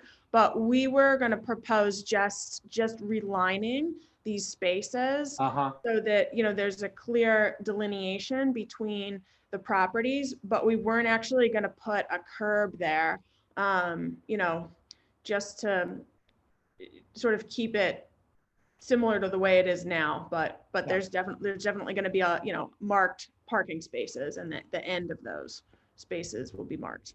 Yeah, I guess you have either wheels, but you're not considering doing a fence along that.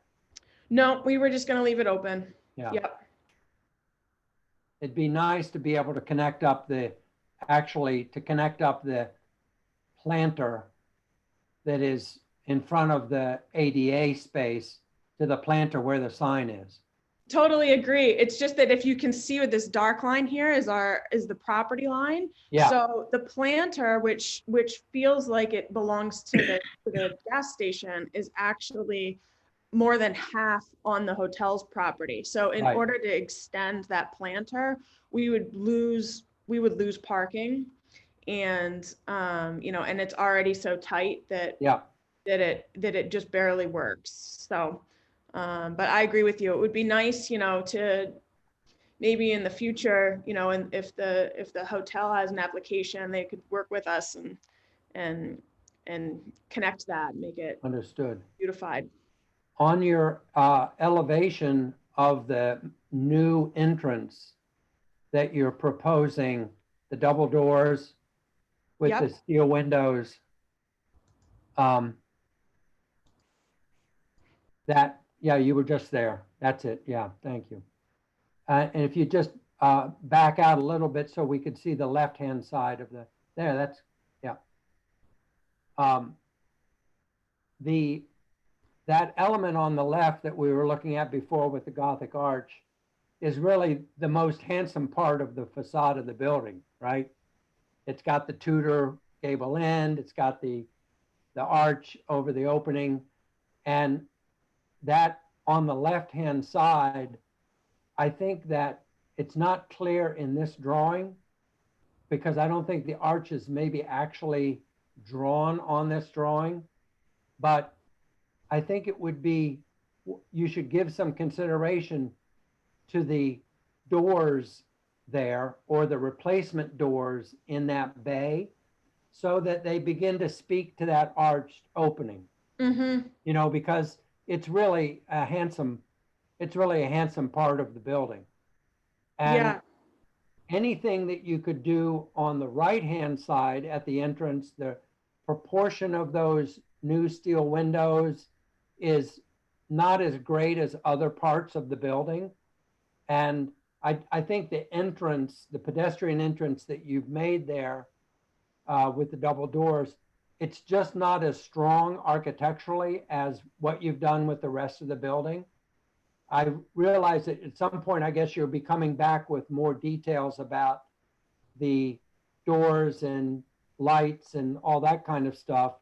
If you're looking here for us to support this concept, I think it's a great concept, and I think you've really respected the building, and you've got a great site plan, and I think it's a wonderful development. Thank you. But when you come back with more details for the various components that we're talking about, and as you say, you're going to be evaluating whether these windows on the right-hand side are going to be steel or not. I do think that that's it'd be great if you could look at the proportion of that subdivision that you've made there. Mm-hmm.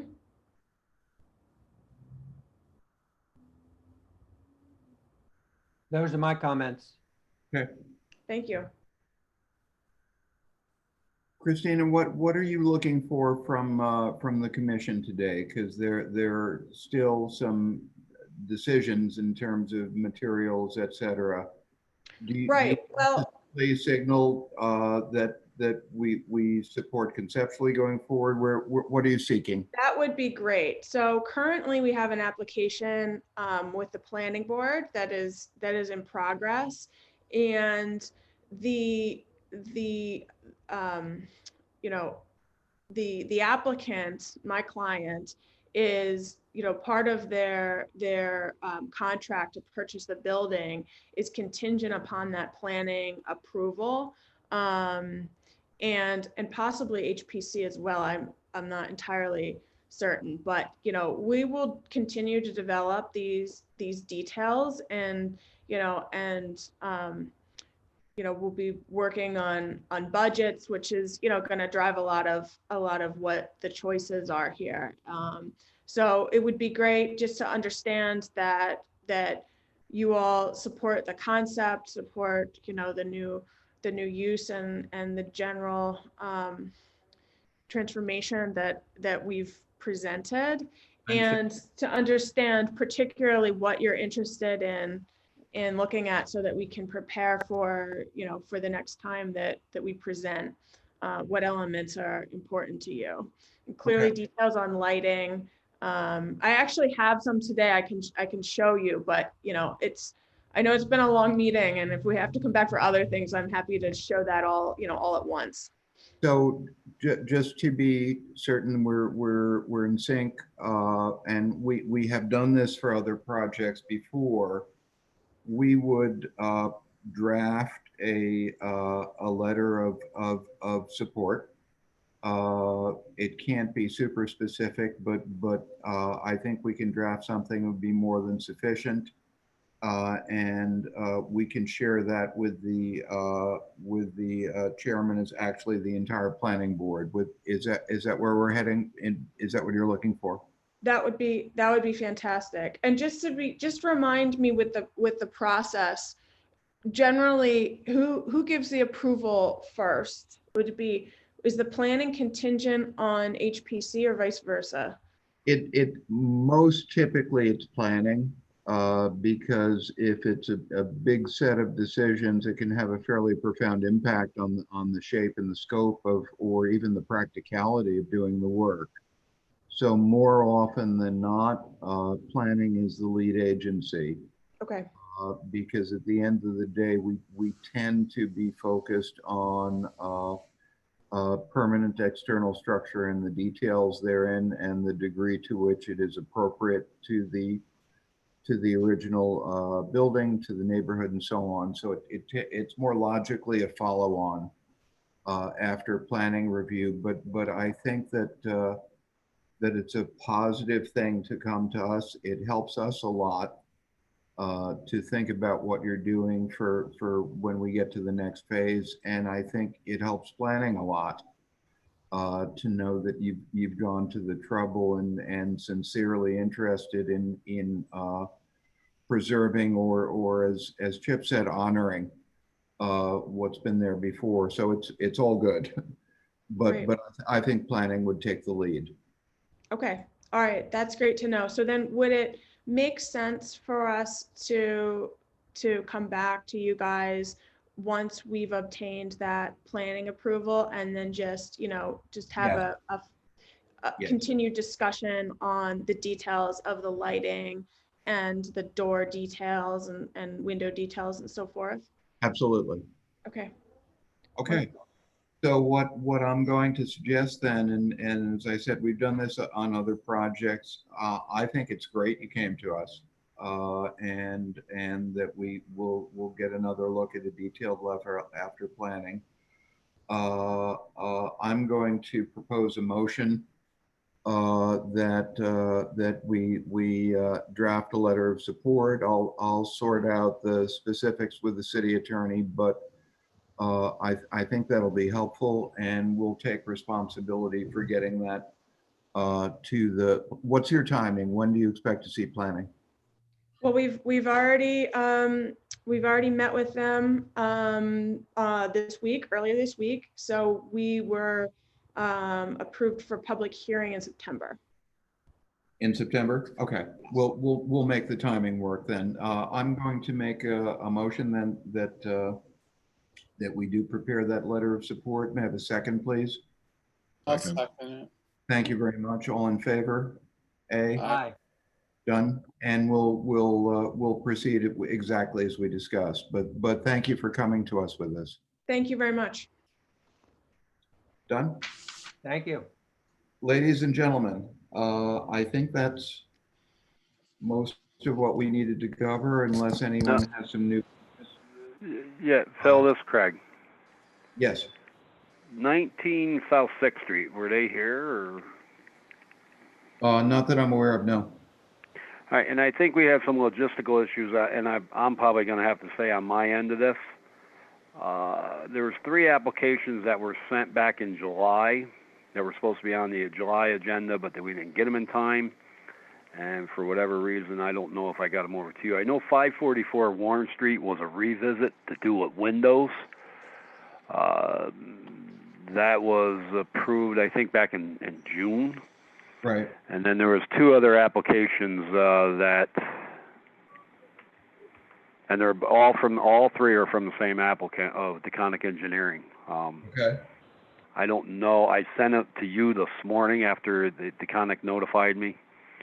And again, it's just I don't know if I missed them or if they weren't sent or what the case may be. Okay. I don't know if there's anything you can do with that. The 544 I know is a revisit. That was something to do with windows. Okay. If I'm not mistaken, Andy Didio from Gothic Engineering is on. I don't know if you want to address him. Yeah, so we had, this Andy, we had submitted, as Craig mentioned, back mid-July to get on the second meeting. But it sounded as though you were only doing new applications at the first meeting of the month. So we were going to push to this meeting. So it sounds as though we just didn't get on the agenda. And then the last one, which I believe was 427, that was in on August 5th. So that would have been for this agenda as well. Okay. So they just didn't appear. I've got PowerPoints pulled up, so I don't know if you've got applications in front of you, but we could certainly run through them if the board's prepared. I am, I guess we're prepared. And Andy, I am kind of fading. I've got to switch gears. We're down to 4 folks. I know I'm sorry. Is there any way we could, if we get you in on the what would it be, the 28th, 14th? The next meeting is the 28th, Phil. Andy, I'm sorry. Can you live with that?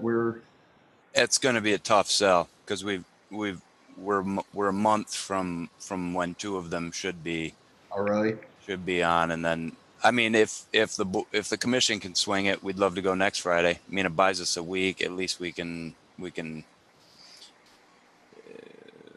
I just know it gives us time, but I know the clients are going to be in rough shape. Not happy. No, I get all that. I didn't anticipate. I don't know what we had today. It was 11 or 12, and I need to switch gears.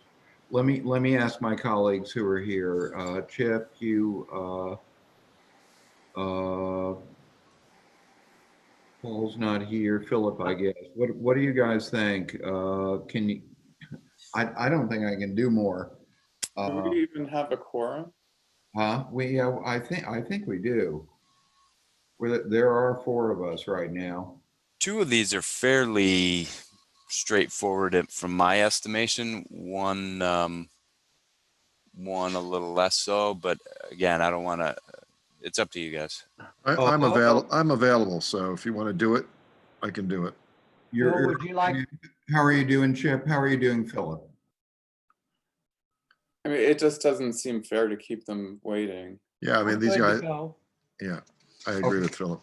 So can I get a 5-minute break and we'll come back and do your stuff, Andy? Perfect. Thank you. Thank you so much, Phil. I'll be back in 5. Great. Okay, good idea.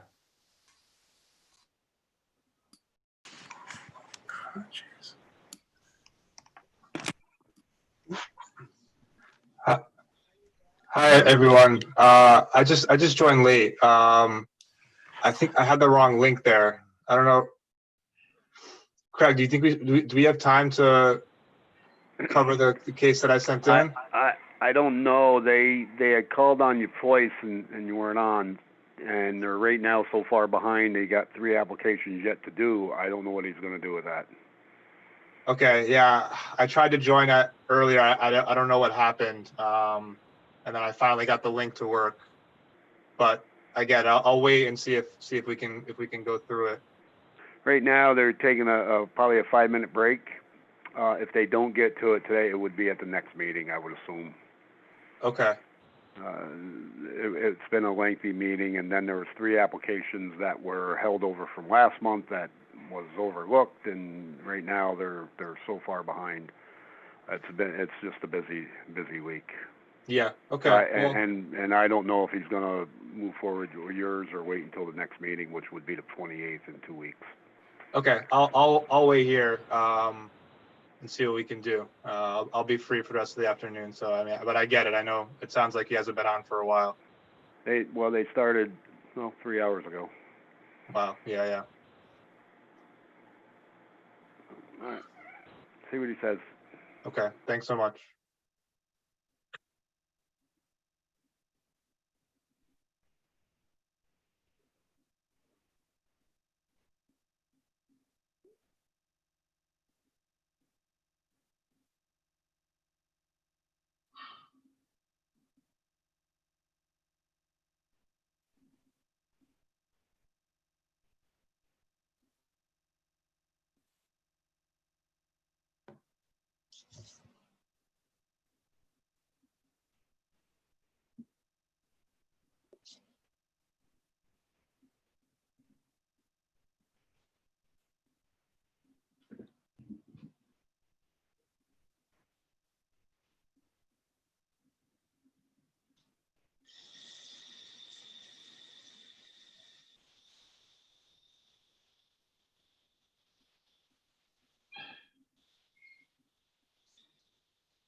Okay. All right. Hi, Hugh. Hey, everybody. Hi, Phil. You and I haven't gone for a walk in a while with my new dog, Bob. Yeah, let's do that. Let's do that. You, me, and Bob. Phil, Bob, and Hugh go for a walk. Maybe Herschel should join. Huh? Herschel can Join? join. Yeah, absolutely. Absolutely. Let's do it. Hey, are you bringing Nina up tomorrow? Do we have everybody we need? Let's do it. Let's do this. All right. We've got 4 commissioners, and I think we do. We've got everybody. Do. Okay. Excellent. Thank you again for, oh, what happened here?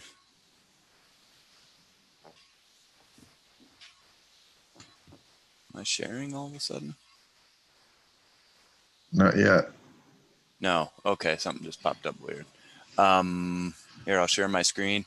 So we have, thank you again for sticking around. I'll try and make these quick. 544 Warren Street, Hudson. This was a project we had done. We had come to the commission before to do renovation and some exterior work that that you had approved. And for some reason here, let me see if I can do it this way. Okay. So this is the existing building front facade.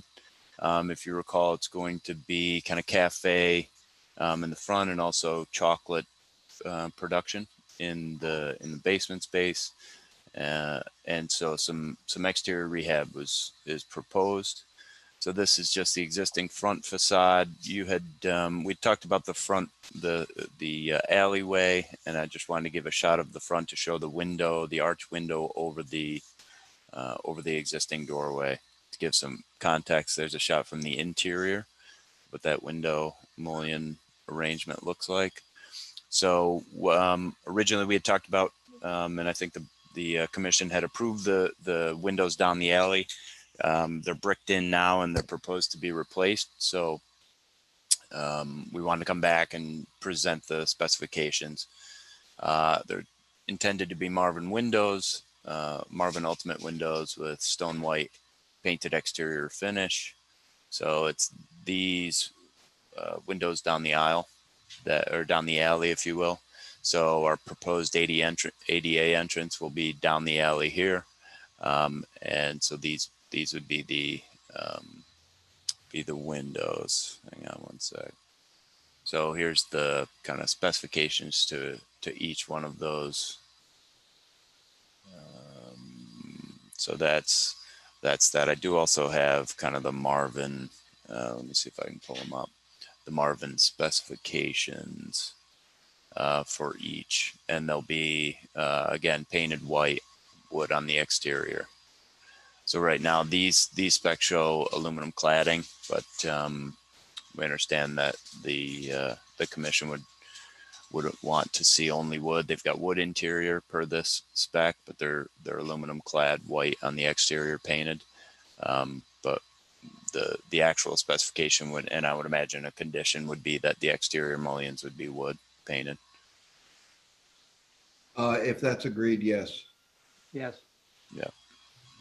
Unless you get ready to let us do aluminum, then we'll go that route. There's not a huge aluminum crowd on the committee. No, I didn't think so. Okay. So that's the windows.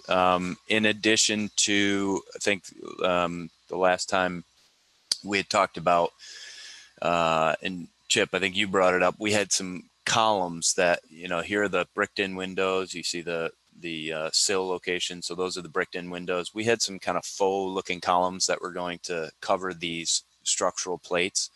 So the previous slide has an interior shot of that. They're through bolted plates for structural stability of this unreinforced masonry. And after kind of getting them installed, we'd really hope that the commission, they're fairly slender, low profile. Ultimately, the applicant would like to kind of leave them as is, as you see here. We had talked about, what some sort of concealment would be and having it encroach on this ADA pathway here. So we wanted to show something that represents kind of what they are now. Then you'll have the windows in between. So it's not unlike other kind of steel reinforcement you'll see on certain buildings in town. So if the commission's okay with leaving them as is, that's the preference of the applicant versus something that would protrude into the alleyway as a concealment.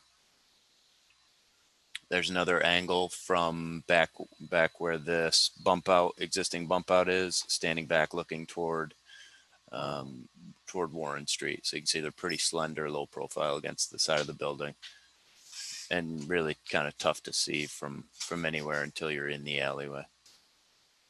When you say as is, Andy, that's the steel reinforcement structure you're using there? Yes. Okay. Yep. The plate that run the wall height. And it's really, they're through bolted. So that previous photo shows the plate on the inside and it's through bolted in the wall. It helps stiffen that whole, unbraced masonry wall. Okay. And it's required for the new occupancy, the loading in there. But those will continue to be sealed. It'll still be bricked. It's just the reinforcement around it. That's correct. Yeah, everything else will stay the same. Again, the windows, these windows will be new. The brick will be removed, and the new proposed windows will go in. But the idea is here where these steel plates are, that we're not proposing something to conceal those. Oh, okay. That they would just stay as is. Yeah. Yep. Thank you. Andy, Yep. hold that if you would, please. Mhm. That sill on that side, is that stone for those windows? I believe they are. Yeah. Yep. And they're to And remain. What are the arches at the top of those windows? I believe they're brick arch, and I think the intent is to keep them brick arch. Yeah. Yeah. Not unlike, let me see if I can get back to that front elevation. You may be able to see. That's an ornate. That's a. Yeah, that has. The similar. intent is to keep them brick arched. I don't know if you can see. And those arches are in place. I believe they are. Yeah. Yep. Yeah, I think it's tough to see here, but you can kind of see that Yeah, they're I there. see. Yeah, I can make them out. Yep. in the Actually, interior. you can barely see it here, but yeah, there's the brick arch to remain. Okay, got Yep. it. Yep. And the idea would be then that the windows would be placed in that wall with the same depth reveal from the face of the brick as the previous windows. That's correct. Yep. Because that stone sill is going to have a slope and a lip, and probably that's what would drive, if you will, the actual placement front to back of those windows. Right. So they So will we be would- set back. Yeah. Go We ahead. would probably see, as we go down that alley, we would see some of the brick returning back into that window well, Yes. the window opening. Yep. There'll be a reveal there, as you say, because of the fact that you'll need some sill here. You'd see a Right. brick, right? Exactly, before you get your casement or the the sides. Yeah. So then there are the windows, the plates, and then something that wasn't specifically in the application, but was brought up, I think yesterday, was there's that existing, as you saw in the photo, as you're looking down the alley, there's that existing bump out here, which we had proposed originally an ADA door that walked straight in and then turned here. Because of the width of the alley, you technically didn't have once you got into this vestibule, if you will, you didn't have the turn area required for ADA compliance. So the thought now is to remove that bump out in the alley and have that be a full path through the alley, so you can a continuous alley, and to rotate so that the door just actually is on the side of the building, is inset to the brick masonry, and would give us our required 5x5 wheelchair turn radius. So again, I'm not if the commission can include that in some sort of certificate of appropriateness, excellent, but just don't want to misrepresent. It was not part of the original Do application. you have a photograph of that existing box as you look down the alleyway? I do. That is, whoop, I blew right past it. That is this here. Oops. That's this box here. Wait a minute. So it was a later addition that bumps out. And so you can see the sill elevation here where the window above. Yep. So that sill elevation that's there, is that an originally the sill was stepped up? You know what? I would want to confirm, but it looks like there is a stone sill there. And I think there was Go back to an the old interior doorway. photograph that shows that. Yeah. Nope. Wrong way again. Yep. So yeah, here's the, I don't know if there was an original sill there. Here's the bricked in opening. My guess would be that it probably came all the way down. But this is the, this was the condition of it for that bump out. So subsequent to the renovation, again, we'd have a doorway here. That bump out is this location. So we would come in and then just have our door actually inset to this brick masonry wall. So is high window here. The recess that you have for the ADA door on the side, does that align with the window? Over top? Yeah. The stack? Yeah. That's a good question. I'd have to vet. I think it may. If you're looking at this elevation here, I think our door was to come in here. Let me go to the next drawing. There's that window. I don't know if it would be totally centered. We could certainly make that the case, I think. I can see some shelving and stuff on the interior fit out, but I don't know how much shifting that would need to happen to make it so that it was centered. Yeah, if you go back to that interior shot, it's pretty close. Looks it from here, but yeah. So your thought, Chip, is to center that doorway underneath the new I'm not high window? suggesting that it be centered. I was just asking if there's a relationship between that I see. opening. Yeah. I mean, it certainly would be preferable. I understand that the brick that we're looking at here now that's around that rectilinear opening is something that I guess was done when they bumped out. Bumped that out. Yeah.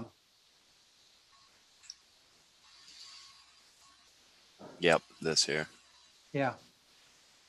Yeah, so in that elevation, the intent is to keep the window high, right, to accommodate the doorway entry, because we need the ADA entry there. But you can see here, there's that proposed window above, so your new door would be below. We can see if we can center it. Under any circumstances, that window B, you're able to cut that bottom of that window off, if you will, in such a way that it aligns with the mullion pattern of the Windows A. Meaning, say that one more time, Chip. As you have it now, the window B is reduced in its depth by the removal of the bottom three sash, if you will, of window A. So, I mean, I'm that's a good thing. Gotcha. Yeah.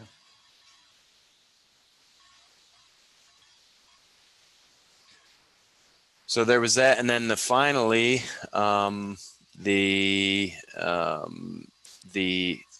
applicant found these solid bronze doors, and they were from the name's going to escape me. Chad told me earlier, but from a bank building, I think, in New York. And he wanted to see what the likelihood of potentially using these. I think there's some issues to resolve as of yet as to how they work with the comm check and everything. But from an aesthetic standpoint, reglaze these and use those as the entry doors out in front. What is the existing entry door? Those are, they're an aluminum, you can see them there. Yeah. And they've got the crossbar there. So this would be then those solid bronze. Again, new glazing. Yeah, I would, I mean, those are probably 1950s doors. They're not original to the building. I wouldn't guess, are they? I Or are they? can't imagine. No. No. Well, I don't know. What is the date of this building? Good question. I should know that offhand, but I don't.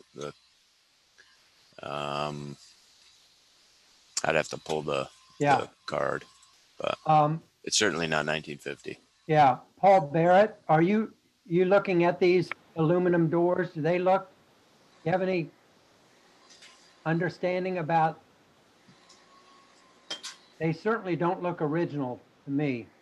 No. I don't think Paul is on right now. Okay. Paul's on. I think this application was looked at before, wasn't it, Andy? Yeah, we were going to replace the doors in kind, and the commission was okay with that. But now he's and again, I don't know whether that's even a final, whether it's even finalized that they'll work, but it's more of a kind of initial feedback if the commission has any. I would say, if I could offer just my initial feedback, I think those bronze doors could be perfectly appropriate and could work very well, but. Yeah, they look like they're from the building was built in 1927. I mean, these doors could be from that same time frame. Sure. They're beautiful. Also. So yes, on that. I love those doors. And do you think that's a good shot of being able to install those? I don't know. I think there's some ceiling issues. I think there's, one of the things with the paint, with the energy efficiency and replacing whether or not the mullions can accept new glass that would work for the comm check. I think there's still some to be worked out there. Again, I think that in our original application it was a replacing kind, but it's not insulated glass that's in there now. No, it's a wire reinforced glass. Yeah. No, in the existing door opening. Oh, right. So. Yeah, and that's why I think it would have been an easier swap to make a door, to find a new door that was a replacing kind that had that aesthetic, but that was an insulated glass versus these, trying to retrofit these. Again, the applicant certainly would like to. I think there's just some of that logistic and code issue to resolve on those doors. But if the commission likes them and somehow words that if they work code wise, then I defer to you guys. I think the brass doors are beautiful. I think they should give it a shot. Great. Yeah. Again, not to try and piggyback, but if we had some way of including this in the C of A to say that this, again, from an ADA perspective, is kind of it helps meet the ADA requirements. Again, it's down the alley line, leaving the steel reinforcement as is, and the windows going with a Marvin window with the wood mullions. Is the mullion pattern of the Marvin windows, I'm not able to see it directly adjacent to the interior image that you have. Yeah. Is it the same? It's pretty close. I'll try and freeze frame that in your mind. So it's about as close, I think, as you can get with the custom. So I think the arch in these, they splay out. Let me just go back. Yeah, it's pretty close. I don't know if they're exact, but they're right? These mullions actually continue, so you see a continuation here, Yes, right? Yeah. I don't think the Marvin does. yeah, There's a slight stagger there, but you get that crisscross hatch that creates the peak. Yeah. So I think it's a it's less of a window to be sure, because those mullions don't line up. It would be really great for them to do so. Mhm. It's a custom fabrication anyway for Marvin. Yeah. Why Yeah. not ask them to line them up? I can see if that's feasible. I don't know if it's. I know it's a custom fab. I don't know whether or not it throws a curveball, but we could certainly ask. Again, if it were to get those mullions to line up, if possible, were some sort of language there, then great. Well, the installation of the steel on the exterior of this building was something that was done without approval from the commission. And of course, nobody likes, like you say, nobody wants to have to hit a curveball, but I think we need to continue to impress on our applicants the need to thoroughly and carefully detail work that's done, and not do work without approval from the commission. And I don't know how the other commission members feel about the steel plates on the side, but I'd like to hear what they have to say. I think given their location, they don't bother me.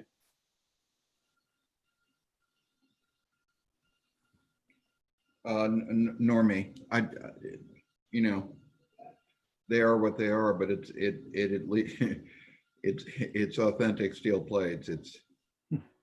Well, it's authentic steel plates, and without them, it doesn't seem like the building would be structurally sound. So. That's really the thrust of it, is that that it was a requirement for the structural elements. But in lieu of trying to come up with a fancy way to shield them, or to conceal them, we would almost see that this is a better option.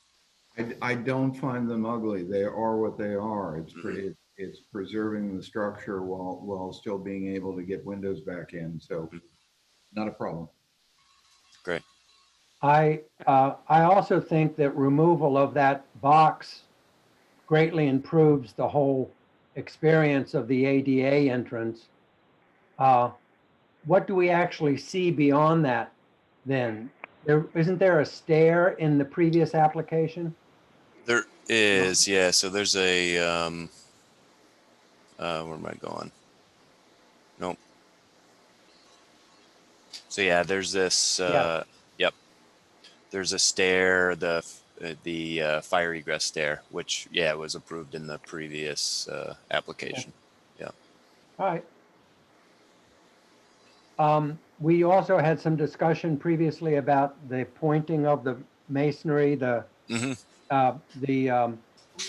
mortar of this, and then need for the attention to the detail, particularly the mortar in the front of this building. I don't know if that's an open-ended issue with your application.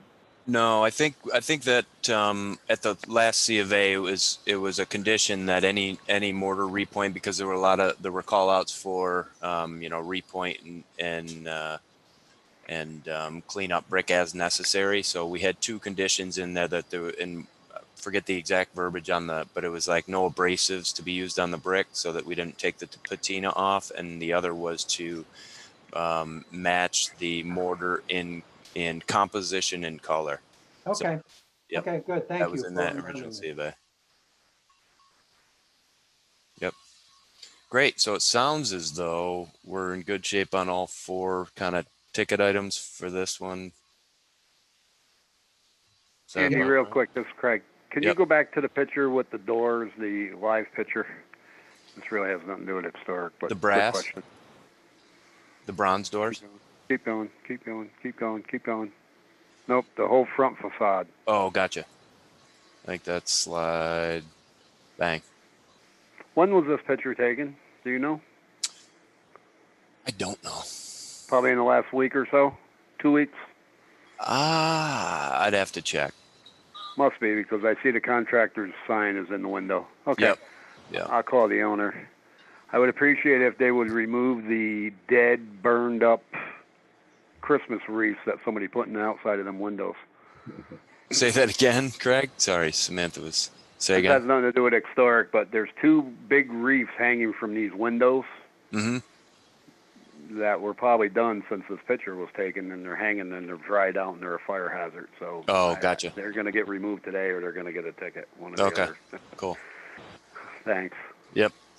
Sorry about that, Phil. No. Good. Oh, yeah. All good. What else you got, Andy? So there's that one. So so are we drafting a C of A for this, for those 4 items, or? If my colleagues are agreeable, we can do that. I agree. To find the application complete, Hugh. Second. Sure. Aye. Opposed? Aye. None. Aye. Motion to waive a public hearing and request the city attorney to prepare a C of A. I'll make that motion. Second. Second. Second. Oh, In favor? Aye. aye. Aye. Opposed? None. You're good to go. Great.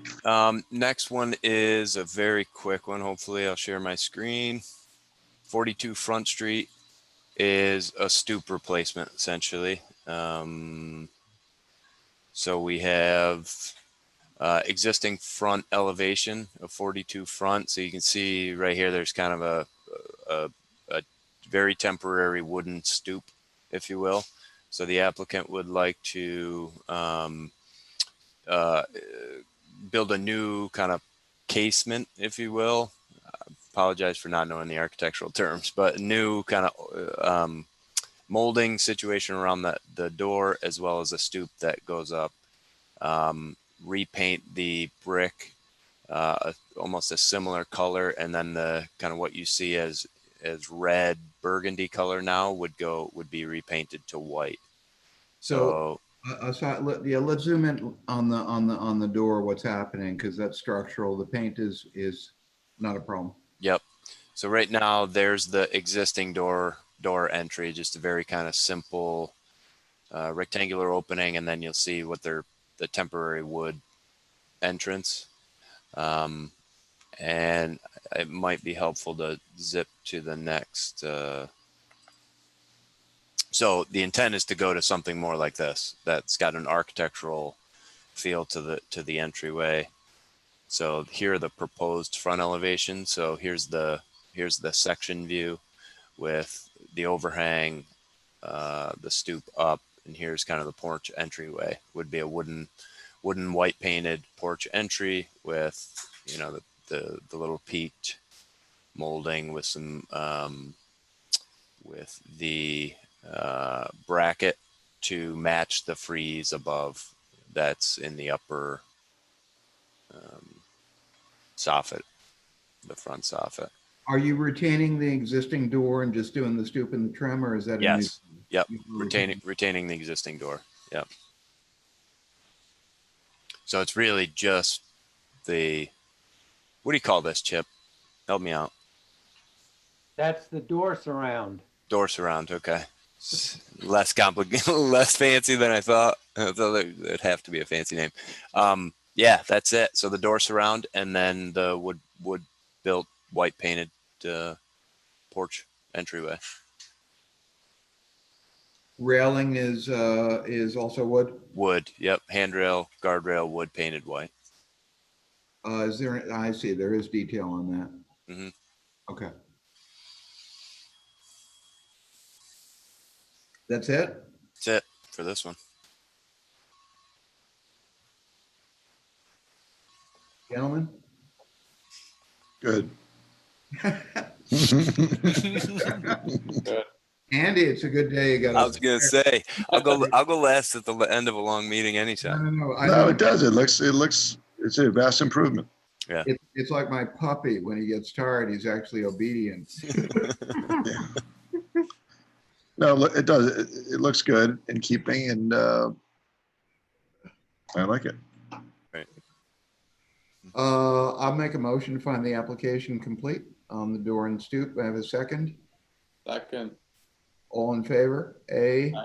Aye. Motion to waive a public hearing, request the city attorney to prepare a certificate of appropriateness. I'll make that motion. Second. Anyone? Second. Second. None? In favor? Aye. Aye. It's the tired puppy strategy, Andy. Yeah, I know. All right, one more, last one.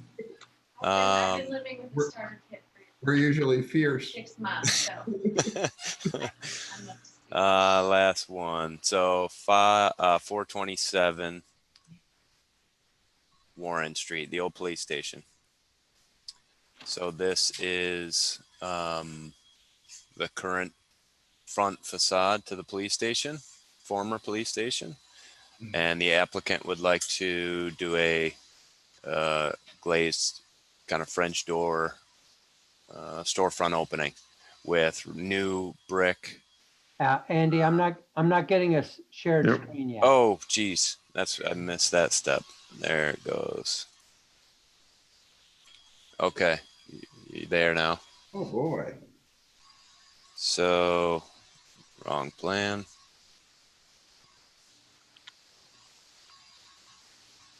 Oh, I gotta do the slideshow thing. Okay. So there's the building in question, prior police station. So they'd like to do a storefront, new brick facade in the front to kind of create a uniform stripe around the perimeter. Here's your front elevation. So red tumbled brick, Portsmouth General Shale, neutral mortar, Pella Reserve traditional door, French door style, all the way across. So the intent really is to, and then replacement of existing double hung windows with Pella. Oh, there's your side, your east and west elevations. So same thing. Pella window replacement down each side.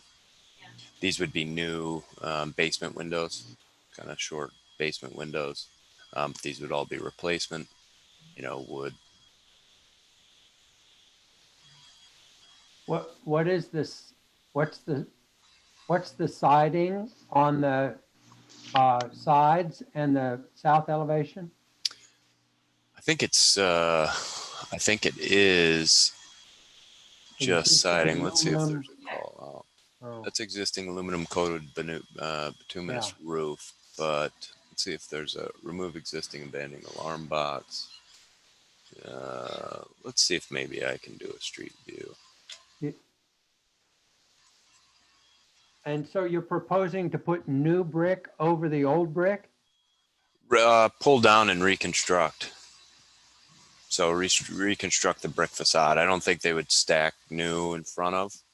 They're going to take the brick veneer off the Yeah, front so and you relay recreate it? on your desktop and Yes. then you move it to. Yeah. Sounds like we got it. Yes, it would be reconstruct the brick facade with a historic style brick, that red tumbled Portsmouth General with a neutral mortar. Wow. That's a new. Wait till it resolves. There you go. Can you go back to the to that rendering, color rendering of the front? Now. Is Craig still on with us? Yes. There he is. Craig, this building has a curb cut in front of it. You need to either Yeah. Yeah. Um, Yeah. What's the, Yeah. what would be the Yeah. requirement to,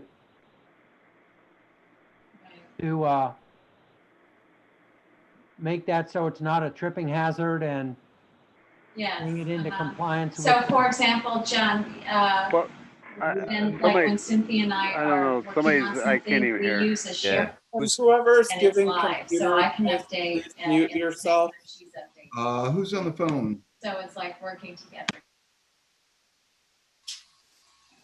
Okay, I think that did it. Right. There's, I don't know what that curb cut would have to do with this presentation, and it's not a tripping hazard. It's a handicap accessible curb cut. Oh, is So that a handicap? I don't know what the question is. It has nothing to do with this proposal. It's a city sidewalk.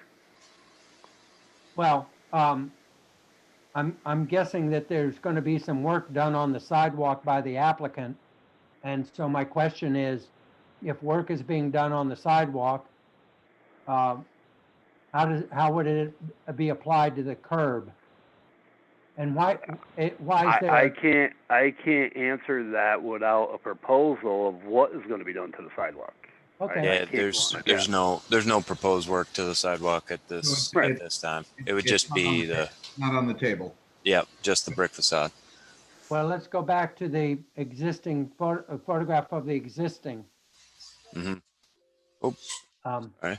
So yeah, so the brick facade comes to right here. And then as it steps in, there's that exposed concrete, kind of aggregate exposed concrete that infills because there's the setback to the kind of wing back to the doorway. And the proposed has no setback for the doors. Is it right on the street? It would be straight across. Yep. Okay. Yep. Okay. So I guess we'd have the same question about the swing of the doors relative to pedestrian traffic on the sidewalk. Again, I think that needs to be a code issue. Yeah. I would just stick to our stuff. Sure. Well, we don't. The floor plan doesn't show the door swing, so I'm just saying, assuming it's swinging in. Understood. This is a vast improvement over the police station. Yeah, I think it's a good look. The police. It would be hard to do anything that would not be a vast improvement over the police station. But this is a vast improvement over the police. Yeah, it looks good. Right. I would offer to make a motion to find the application complete, if I may have a second.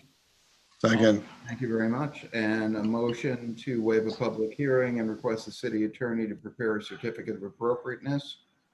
I'll make that motion. You probably second it. All in favor? Aye. Aye. Aye. Done.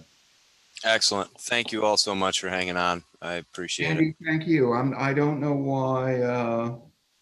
I don't know why a lot of things. You should have been on the list. I apologize for that, and I thank you for hanging on. No issue. Yeah. Thanks so much. And have a good weekend. Yeah. Same. Thank you. Excuse me. I joined a little bit late. I had trouble with connection on 19 South 6th Street. I know you guys have been on for a long time, so I don't want to hold you, and it's partially my mistake for not getting the connection on time. But if you guys have a minute, if we could look through that. Oh, you were okay. We skipped over you, dude, because you weren't there. I know I had an issue with the connection. I didn't realize it's my first time joining the meeting, so I made my mistake. It's my apologies. Well, if we're going to hell, let's go all the way. What do you have? Hopefully very simple. We're doing a full renovation on the house on South 6th Street, single family attached house.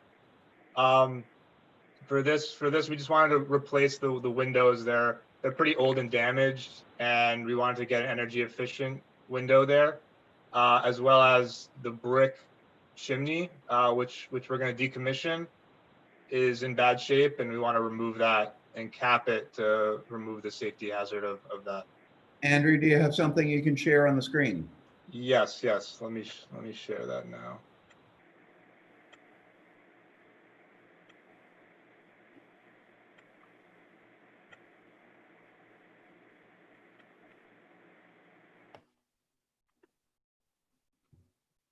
Is that working? Yep. Yeah. So we're looking at what is right now. Yeah, this is the existing facade, right? That's facing 6th Street. Okay. So we're in between Union and Warren. Understand. You've got aluminum windows and is that a Bilco door or something on this? Yes, it is. Yeah, Bilco door that goes out into the basement. Got it. So what are you going to do to that old stuff? So we wanted to replace the windows in the front and in the back. And in the back you can't see from the. I think that's maybe out of scope, but we'll replace all the windows in the house. Okay. Can we see what windows you're putting in? Yeah. So we talked to a contractor up from Window World in Albany. He suggested to get, we wanted something that was going to be energy efficient and similar to what was there. So we wanted to go with this 4000 series. He said it was a good energy efficient window type.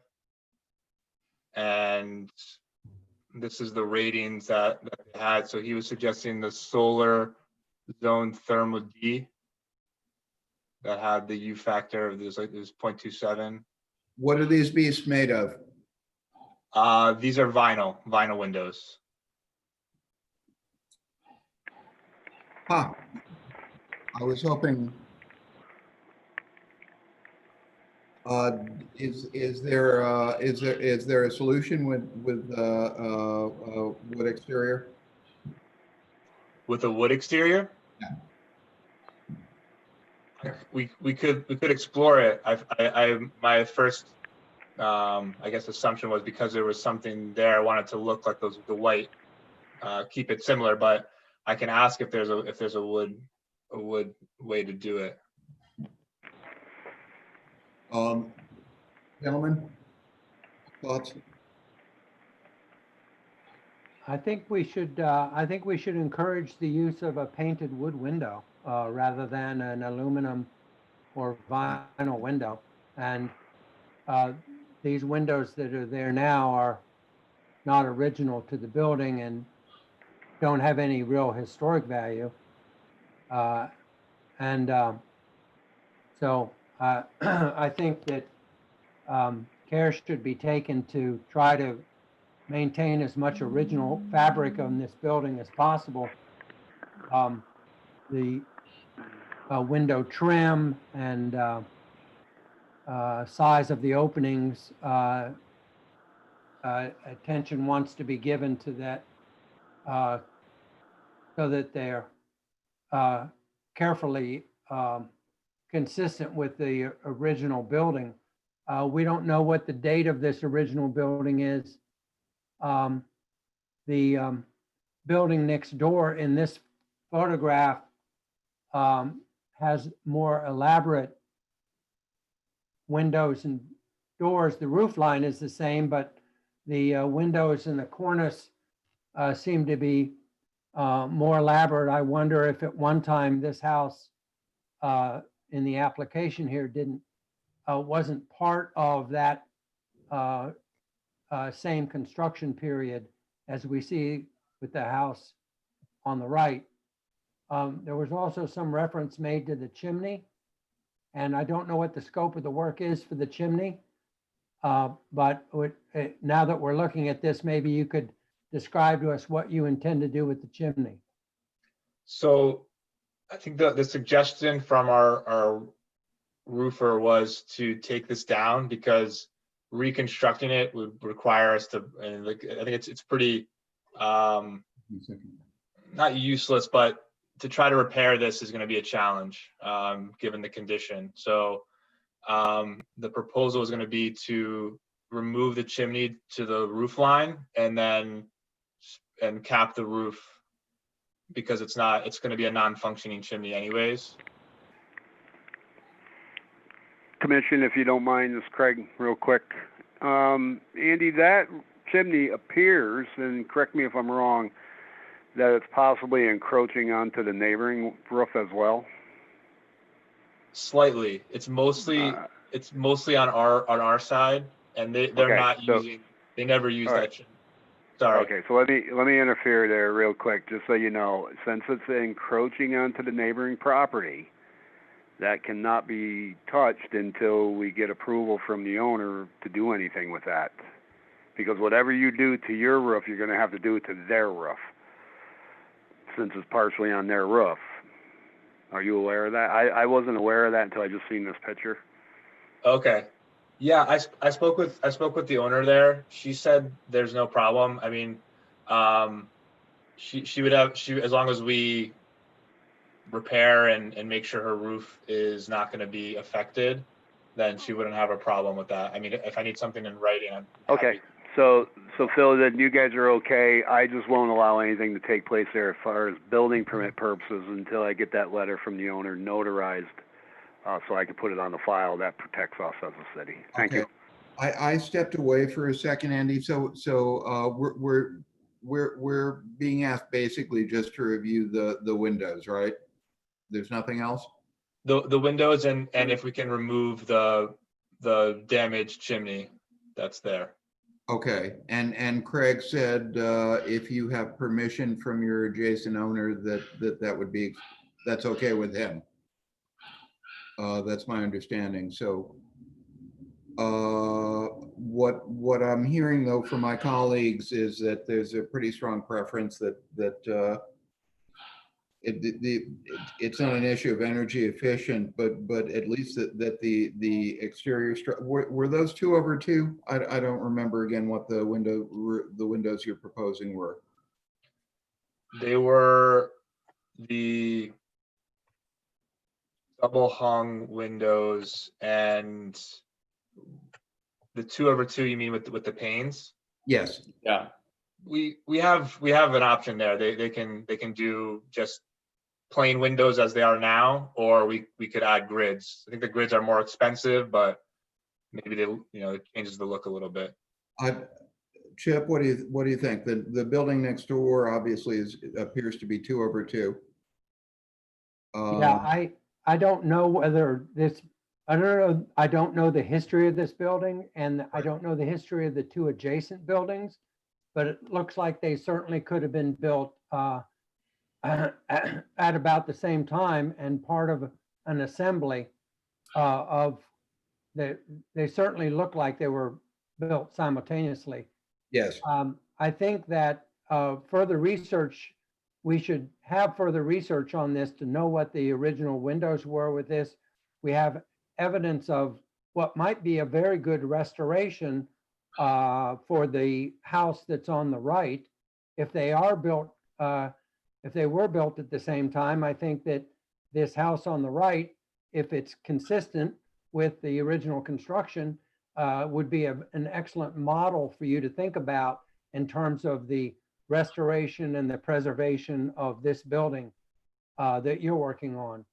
I think we should not encourage the loss of a fireplace chimney leaving the roof, particularly one of this size, because it has the appearance of being a much older flue possibly used for wood burning fireplaces, which might make it very old rather than a single positive exhaust flue that might be associated with the later 19th century building. So I would not encourage the loss of the chimney. And I think we need some more information about what the history of this building is and its time period and what the appropriate windows are for it. We know that the windows that are in there now are not appropriate. No. And therefore they should not be used as any kind of a model for a window replacement. I understand. Andy, can you, I'm trying to structure this in a way, I don't know how much time pressure you're under in terms to get this done and so on and so forth. And yeah, I want to respect your time. But with that, I don't think that we're gonna approve the vinyl windows. And I'm just trying to figure out a way to address that, whether it's appropriate to define it as a contingency going forward or which would allow you to do a little more research and submit through Craig an alternative to what you're currently proposing. In which case we certainly could go ahead with the windows. I understand what Chip's saying, that there's a preference that you not knock down that chimney if that's avoidable, to just leave it. Not those are my thoughts. Would you be able to do a bit more research on the windows, Andy? Yeah, sure. Just to be clear, what type of information? Just like an old picture, or is there Yes, a good place I could do research on that? If you could get us an old picture, it would give us a sense of what was there, whether it was divided lights, if it was divided lights, what the mutton structure was. Okay. There are a couple ways to go at it. Probably the easiest path, and I know we all lean on her quite a bit, and it's probably unfair, but she's got good information, is to check in with Carol Osterink at Gossips, who is really knowledgeable in terms of historic photographs, and that would be a good step. Then simultaneously with that, the same window vendor you were talking to, I'm sure has lots of options, and we would like to see an option, at least with the exterior in wood, painted wood. Painted wood. Okay. Okay. I can look into that, try to get a picture and talk to the vendor about that. And with the chimney, do you think, if we just repoint that, that'll be the way to go? Or we're gonna need to, like, I guess that's more of a structural question. I'll have to talk to the engineer about it. Assuming that the neighbors are with you, I would repoint it, and if it is not going to be in use, seal it and whatever you need to do with it. But we're proposing it's an historic detail of these buildings, and I'd leave it be. Okay. Okay. And maybe one more question. I'm discussing options with the roofer, and one thing he said is there's, it's relatively old roof and we don't have any active leaks. I bought the building like 8 months ago now, or a little bit more, 9 months ago. We haven't had any active leaks, but given the age of the roof, it might be advised to, rather than patch some areas, to replace the roof. You have any guidance as to how, the type of material or the way we should think about doing that? I think that I can't, I don't have sharp eyes like my colleagues. It looks like it's asphalt shingle roof, or the equivalent of, or is that tar? Yes. I think so. So my suggestion would be to take a look at what your options in asphalt shingle, and do basically a like for like replacement. If you do want to do a replacement, do something very similar. Okay. And I guess maybe if we do decide to go that route, I can bring that back to the committee with the windows. I would, if I mean, you can stay in touch, certainly stay in touch with Craig, and if you can pull what we're requesting together and do some modifications to your application, we will try to get you into the meeting in the future. Okay. Okay. I'm sorry, Andy. I know you waited a bit on this, but this will work, and we'll try to get you through the process as quickly as possible. Okay, perfect. And is the next meeting, would it be possible to get on the agenda for that? Yes, we'll make that happen, because you've already been here and you're waiting a bit. If you can get materials to Craig real quick, with the changes in the application. He'll get it to me and we'll get you on the agenda. Okay, great. That sounds great. Thank you guys for the time. I appreciate Real it. quick, Andy, just so you know, since you gotta get stuff to me, I would need it no later than August 24th. 24th. Okay. Yep. Let me I'm do on some. I'll be Sorry, on go ahead. vacation and out of the office from the 26th to the 31st. Okay. Okay, no problem. Let me do some work this weekend then, and maybe mid next week I'll make sure everything's tightened up and I'll get it over to you. Absolutely. Okay. Much appreciated, and thank you very much for your presentation. We'll see you in a couple weeks then. Perfect. Is there anything else that you guys would want to see that I didn't include? The photos, a wood exterior option on the windows, and at least a description of if you're going to do the roof, we'd like to see an example or a manufacturer description of the asphalt shingle, if that's how you're going, and if you're planning to repoint that chimney, just confirm that's what you're doing. You're going to preserve and repoint. Okay. All right, great. All good. Thank you so much, Andy. All right, thanks for the time. Sorry for the delay earlier. No sweat. This Thank you. had all its bumps and grinds, and everybody had some. So that's it. Gentlemen's, are we ready to adjourn? More than ready. Thank you. Phil and everybody, just so you know, the 28th, I will not be here. I'm on vacation that week. And the 3 applications that did not get sent to the full commission, I will send them to all the members this afternoon. That was the ones from that, Andy did. From Andy Didio. Okay. Yeah, I'll get them out to everybody today. Craig, Have a it good was a weekend. long Bye. day. Bye-bye. Thank you. Bye, all y'all. Bye.